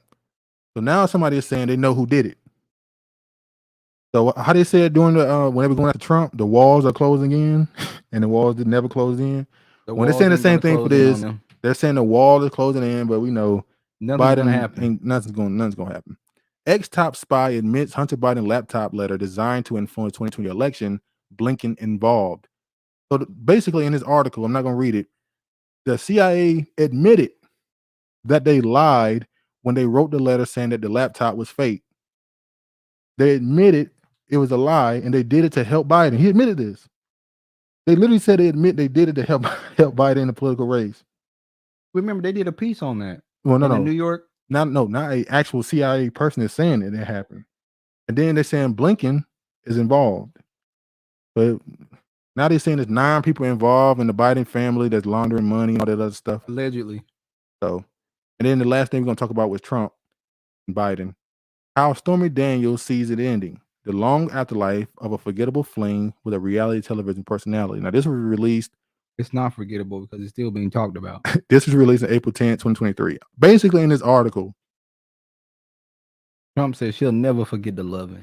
Stormy Daniels admitted that she's a witch. Basically. If I can just find a little part where she talked about it. They're all witches. She said we'll just read right here. Stormy Daniels saves the room and shuffled the oracle deck. It was the evening April 1st, and a woman descended the legal drama that led to the first criminal indictment of the U.S. president. The laptop will never say first. FYI, I can't watch nothing with Forrest Whitaker in it. That nigga hard on the eyes. In the words of Mike Epps, Forrest Whitaker eye. The last king of Scotland. George said she was a whack porn star. How would he know? George said she didn't get me right. I don't like most politicians have red flags, allegedly for ass. As far as Stacey Adams had a 550 credit score. It was default. What? How are you a politician with a 550 credit score? Now Stacey is worth $5 million, allegedly. Oh, we know they was feeding her bank account. Damn. I don't know who that is, George. Christy She isn't even close to Christy Cannon. I don't know who that is. I don't know, George. They sure are doing the most to avoid holding Daddy Biden and Junior Biden accountable by diverting to Trump. Aliens, martial law, I'm tired of it too. You're right, they brought up aliens. Think about it for a second. They told you aliens are real, so they ain't got to talk about this. Biden. So basically in this article, she admitted that when she pretty much showed in this article that she's a witch. And the first thing I thought is, Trump, what is his ties to that type of belief system? Or was just this some porn star that he was dealing with? We know Trump is also associated with some certain people, Yes. Devin Haney just married a former call girl. He portrays as a devout Muslim. Well, let's be honest, Devin Haney portrays a devout Muslim. I mean, the nigga got tattoos and she like. But yeah, Devin Haney. All I gotta ask from Devin Haney is, stop. He makes so many decisions that make him look crazy. Throw them bowls. He throwing them pillows. You saying Devin got no power? Throw them pillows. All right, let me just right quick. Hold on. This. All right. I don't even want to speak. This Negro right here. They was right about this Negro. Chicago Mayor re-elect Brendan Johnson wants illegal aliens to vote in local elections. We talked about it last week. Remember that it was a white dude who said, if he gets in the office, he's going to make Lori Lightfoot look like the greatest politician ever. And this is what he on already. Now, this is Breitbart that said it. So when Breitbart said, I see it, I read a little bit, but I said, I need another source. Breitbart is it's not just right wing. There's nothing wrong with right wing, but they are very, very right wing, and they will kind of embellish sometimes. Y'all are lambs. Y'all not watch the real adult content. So I guess I have to dig up the dirt for y'all to do my civil duty. The sacrifices I make are real. Like he just always try to paint himself as I'm doing this. This for patriot, this black patriot who's just doing the best for his community. I'm doing this for a greater cause. But in the end, you guys will see I was doing it all for you. Bullshit. Justifying myself. All right, Chicago Mayor elect Johnson to double down on sanctuary city policies despite migrant busing fervor. Chicago Mayor-elect Brendan Johnson is poised to double down on crime-plagued city sanctuary status. New progressive mayor-elect of Chicago is promising to double. We know. Progressive Cook County Commissioner Brendan Johnson defeated the moderate opponent, former Chicago Public Schools CEO Paul Vallis, to take the Chicago mayor's race, replacing outgoing Mayor Lori Lightfoot, who came in third before the runoff. Chicago is a self-described sanctuary city, meaning it bars local and state law enforcement cooperation with federal immigration enforcement. So, George, are you okay with illegals having the right to vote in California? He said illegals have a right to vote in California, so naturally every other state will follow. Well, yeah, all the sanctuary, all the left-leaning states would definitely follow California and New York. DC black. But here's the crazy part: ain't that the reason why Lori Lightfoot got up out of here? Yeah, because of the too woke, the immigration stuff. DC black fought the illegal alien voting shit and won. So they did. Dope. They did. I think New York tried too. There was 4 people that put a lawsuit against illegal aliens voting. Black people was doing the same shit in New York. Yeah, and so, but us talking about this, according to the Root, because we're gonna jump to this. Do better, folks. Leave the right wing talking points to the conservatives. Again. Now we talked about it last week. It was MSNBC Joy and Reid blog where they said that there were black platforms using right wing talking points. We asked the question, what is right wing talking points? True. So go ahead. George, that's not answer the question. I asked you a question. Your response is something I have to deal with. See, that's a defeated, conquered black. The cartel's got the new mayor. The cartel's got a new. Hey, it's Chicago. Immigrants voting and remember that show Ozark? Yes. The cartel was dealing with a Chicago dude. He was Chicago. Remember? It was based in Chicago. It was. So the cartel got a foot in Chicago. Immigrants voting is major. However, black people don't care. Immigrants donate money. Black people don't. Yeah, I don't know if they donate money. I think immigrants are just they numbers. They just want more numbers. It's nothing I asked for you, Massa. Did it? Massa did it. Ow. Your Massa did it. Oh, he said. I'm gonna get to it. Trump said, go ahead. They all are. Why is Kushner's address 666 Fifth Avenue while Trump was in office? Yeah, that's right. But the Kushners, though, they are now. What's his daughter name now? Ayanna. Ivanka Trump. Her name is Ayanna. What's her name? Is it Ayanna Kushner? Who? Her name is Ivanka Trump. Ivanka Trump. I think her name is Yael. Yael, yeah. Yael Kushner. The people with them red bands on their wrist. You ass. They believe in the Jewish mysticism stuff. Damn, you're selective reading, Travis. My housekeeper is illegal. Put their hands up. Hey, it is what it is. You got to just shrug shoulders. Hey, it is what it is. But anyway, back to this. From Stephen A. Smith to Chris Rock, black celebs are sadly using conservative rhetoric and platforms in order to gain clout, favor with the right. The only question I got to ask is, why do they want to be favored to the right? I don't get it. Why? What's the point? Earlier this week, controversial ESPN personality Stephen A. Smith made headlines when he seemingly defended Donald Trump during an appearance at a media summit.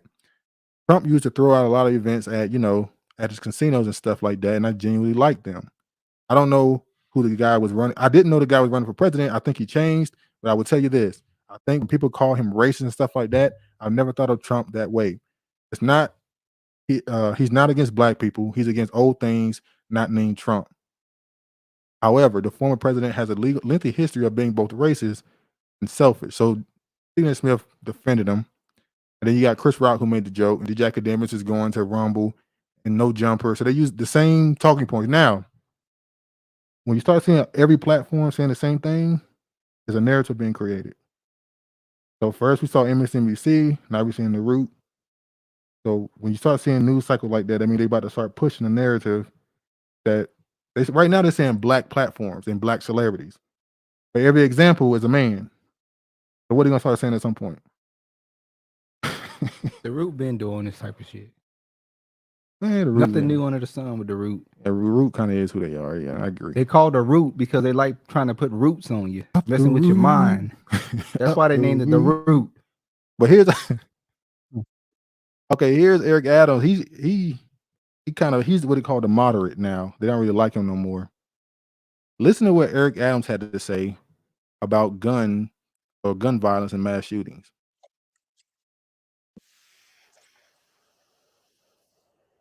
Mm-hmm.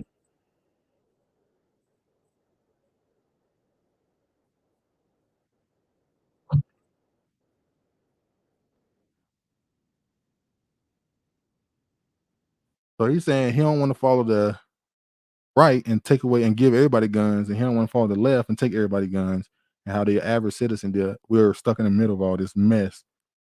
Now isn't that not a right? He's not going completely.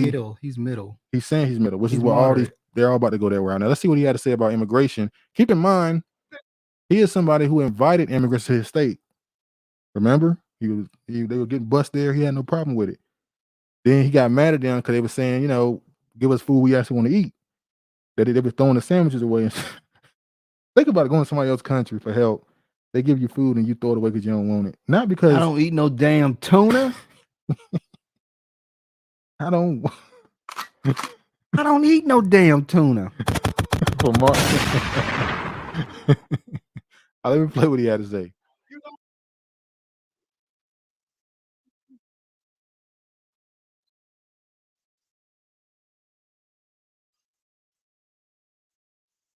Oh, Regina said no sound. We didn't hear the video. Go back. How you doing? What's up, low key? What up, low key? Y'all can't hear nothing right now? Let us know. I'm gonna eat tuna. I'm on a damn budget. See, Travis, there's your damn comma. Let us know if y'all can hear our voice and stuff. If it's a video you just can't hear, then ain't no other videos we're gonna play after this anyway. Kiefer says shit starting to fuck up. All right, everyone, I'm out. Have a great week. Yeah, Kiefer say, okay, here to go to bullshit. I'm out. Oh Lord. Hold on. Is there sound? Can y'all hear?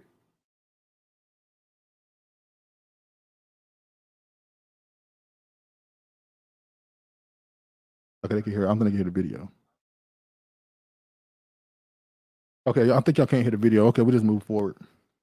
No, we haven't heard any of the videos, but the tether horn. Tether horn. All right, we'll get to that. Any more videos anyway? That was just him saying that he said the migrant crisis. He said that the biggest problem with what's going on in his city is the migrant crisis, and that none of his people around him is trying to help. All right. 3 St. Louis residents indicted on charges of illegally pushing pro-Russian propaganda. A federal grand jury has charged 3 St. Louis residents with illegally pushing pro-Russian propaganda and misinformation about Ukraine and sowing discord across Missouri, Georgia, and Florida through the African People's Socialist Party. The indictment alleges that African People's Socialist Party chairman O'Malley and members of Penny Hess and Jesse acted as illegal agents of the Russian government without notifying the U.S. Attorney General. They each faced up to 10 years in prison for that charge. They also faced up to 5 years in prison for conspiring to have U.S. citizens act as illegal agents. So this is him right here. And I go down. I'm going to show this. Okay, no sound for the video. Okay. How? Oh no, they said they ain't hearing the sound for none of the videos. Would. I know why. You forgot to share. I forgot to share the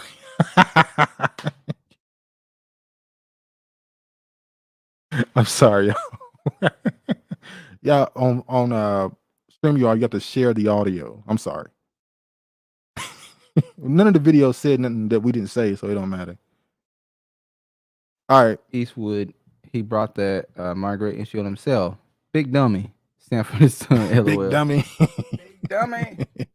Biden DOJ indicts 4 Americans for weaponizing free speech. So basically, the Biden administration. I'm trying to go straight to the list of people. But guess who's included? I'm autistic. Fuck you, George. Duke, you autistic. Fuck you. Now, isn't he switching up? He's switching up right now. What's going on? And back to the point. Remember a few years ago, we talked about a group called Black Hammer out of Georgia? Yes. Led by I might be mistaken. I feel like the Black Hammer group was led by a Nicki Minaj fan who was against the COVID restrictions. Am I wrong? I feel like that's what I feel like that's what we found out about Black Hammer, but I might be wrong. I might be misconstruing with someone else. But these are the people that were arrested. O'Malley, a citizen resident residing in St. Petersburg, Florida, and St. Louis, Missouri, who served as a chairman for the founder of the African People's Socialist Party. One person who was associated with the all of them was associated with the African People's Socialist Party, and this one was a part of the Black Hammer group in Georgia. Which, by the way, didn't somebody die in his house? The leader, and he got arrested. Not arrested, but he got investigated for it. Somebody killed themselves in his house. Who was that again, sir? The Black Hammer Group. I believe so. I'm not for sure. I should have got the video. My fault.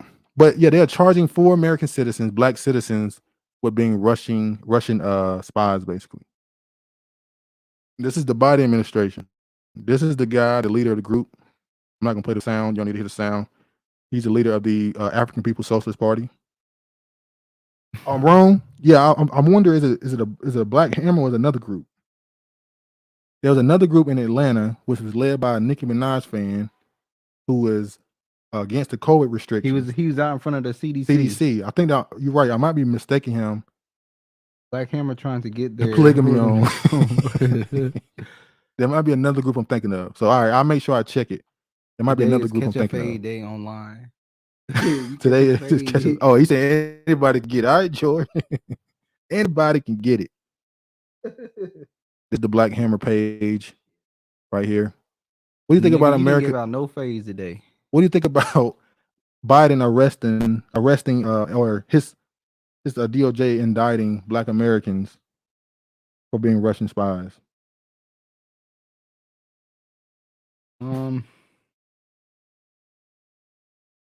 It is kind of treasonous. Oh, you gonna call him? Damn, you want to get hung? Damn.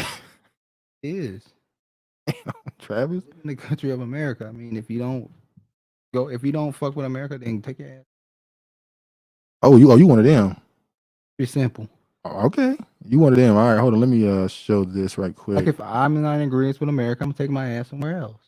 Not saying I'm in agreement with it now, but if it's if you got to choose, I'm in talks with other countries, then let me show you what Trump had to say about the N-word. Countries, and in particular Russia, but other countries talking the N-word, which is the nuclear word in this case, and you can't use that term. You can't use because there's 2 N-words, right? There are 2 N-words, right? There's Which one's worse? They're both real bad, but you can't use the nuclear word. You just can't do it. And if you do it, nobody used it during my term because it's so devastating. It's so horrible. If you look at the power of weaponry, the power of nuclear weapons, and all of a sudden now everybody's using it. It's like become just a common part of every speech. Trump said both are wrong. Trump said both N-words, nuclear and N-word. Both sides. They asked him in that interview if he knew Ice Spice too, and he's like, I love her music. He know damn well. I love her music. Love her. They need to start arresting people in the Capitol. They're looking for spies. But that too. Most of them are Chinese spies. They don't want us, but can't live without our free labor. You worried about these people right here in their states with these little parties, and you ain't worried about the political officials that have Chinese bank accounts. Go ahead. Regina, ain't that the truth? Like ain't that the truth? Off of Adobe American Society. Yeah, but she said your juice in the hood. Yeah, she said, ain't that the truth.com. Ain't that the truth? The church scene. Here at the Great Ebenezer, New Revival Tree of Life, institutional double rock on the side of the road of the Jericho Missionary Baptist Church of Zion. That's a Mount Calvary. Y'all don't hear me. All right. Democratic House Leader Hakeem Jeffries recorded of his anti-Semitic uncle, record of his anti-Semitic uncle, who was Leonard Jeffries. So I'm not gonna read this. We talked about this last week. His uncle has made some comments. Look who they got tied to this, by the way. Look on this article. Why is Kyrie Irving involved in this? Kyrie Irving got nothing to do with no Hakeem Jeffries, but you brought his name up. And so now Kyrie Irving is the face of anti-Semitism. Oh, I thought Kanye West was. Nah, it's Kanye. It's Kyrie because he put the movie out. So he don't put the link to the movie. Kanye West apologized. Yeah, that too. He said he said I like Jews now because of 21 Jump Street. That case. Very sad. Very sad. All right, that's it. That's all we got. Let me just go here. We finally got through a full episode. Hope you able to hear us at least. Y'all came up and talked. Y'all want to come up for a second, get some last words off? You can. We'll give you 5-10 minutes. Off if you want to. If you don't, let us know in the comments. Say no, we good. We'll let y'all get up out of here. Get out of your let you have your rest of your day to yourself. Yeah. Thanks for spending this evening with us. We appreciate everyone. Definitely do. Appreciate you. Some of y'all have been here since I saw when they said I've been here since Lost in Seattle. That shows that y'all do. George want to come up. How did I know that George is going to come up? George, okay. If you want to come up, come up. Got links. We let's say, let Trevor say, I already said my piece, but if you want to come up, you can come up. It is what it is. Y'all want to come in for some last comments? We'll get out of here. But yeah, we appreciate you all. Really appreciate y'all spending this time with us. You got your whole day and you give us a couple hours. Really appreciate it. The support. We definitely gonna be moving to not moving. We're gonna be extending it. We're trying to put our stuff on SoundCloud and what is it, Spotify Rumble. And all that stuff. Rumble. We gonna put our back catalog in our newer video. We're gonna make sure we upload on Rumble too. I know on Rumble you can see a lot more. It's gonna get crazy on Rumble. So we'll see. Travis. I ain't clicking on that shit just for that. Travis, I'm not clicking on that shit. Hold on. Let Eastwood go first. Go ahead. Hey, what up, man? Hey, let's talk about the fight, man. All right, go ahead. I want to talk about. Go ahead. No, I'm just saying. I mean, I heard y'all talk about Tank was gonna win. Y'all gonna put some money on it? Nah, I don't bet. I don't bet. Who you got though? Who you got? I got Tank. If anybody wanna catch his fade and stuff, man, we could, you know what I'm saying, we can go ahead and do that on the Cash App, or we can do that on the show. So if y'all going for Ryan and Ryan loses, I get to host the show. That's unfortunate because I'm not going for Ryan. Going for Tank. You know damn well we ain't going for Ryan. But yeah, you got a KO, or you think go all the way? KO or all the way? I think it's gonna be the stoppage or something at the 8th. Yeah, Tank will get him by the 8th because the early part of rounds, man. Cause I've been watching Ryan fights. Cause I really been watching little boy, man. But he come out with his bird chest and everything, man. He ain't gonna last unless he get Tank early though. Yeah, chin all in the air. He flat-footed. Yeah, I think Tank's footwork. I've seen He's fast though, man. He's fast, but he light in the ass though. yeah. I think more than likely he's gonna try to stalk Tank in the beginning. Tank's gonna use his footwork. Tank might get him when Tank is back is on the ropes. He might do the same thing like Rolly.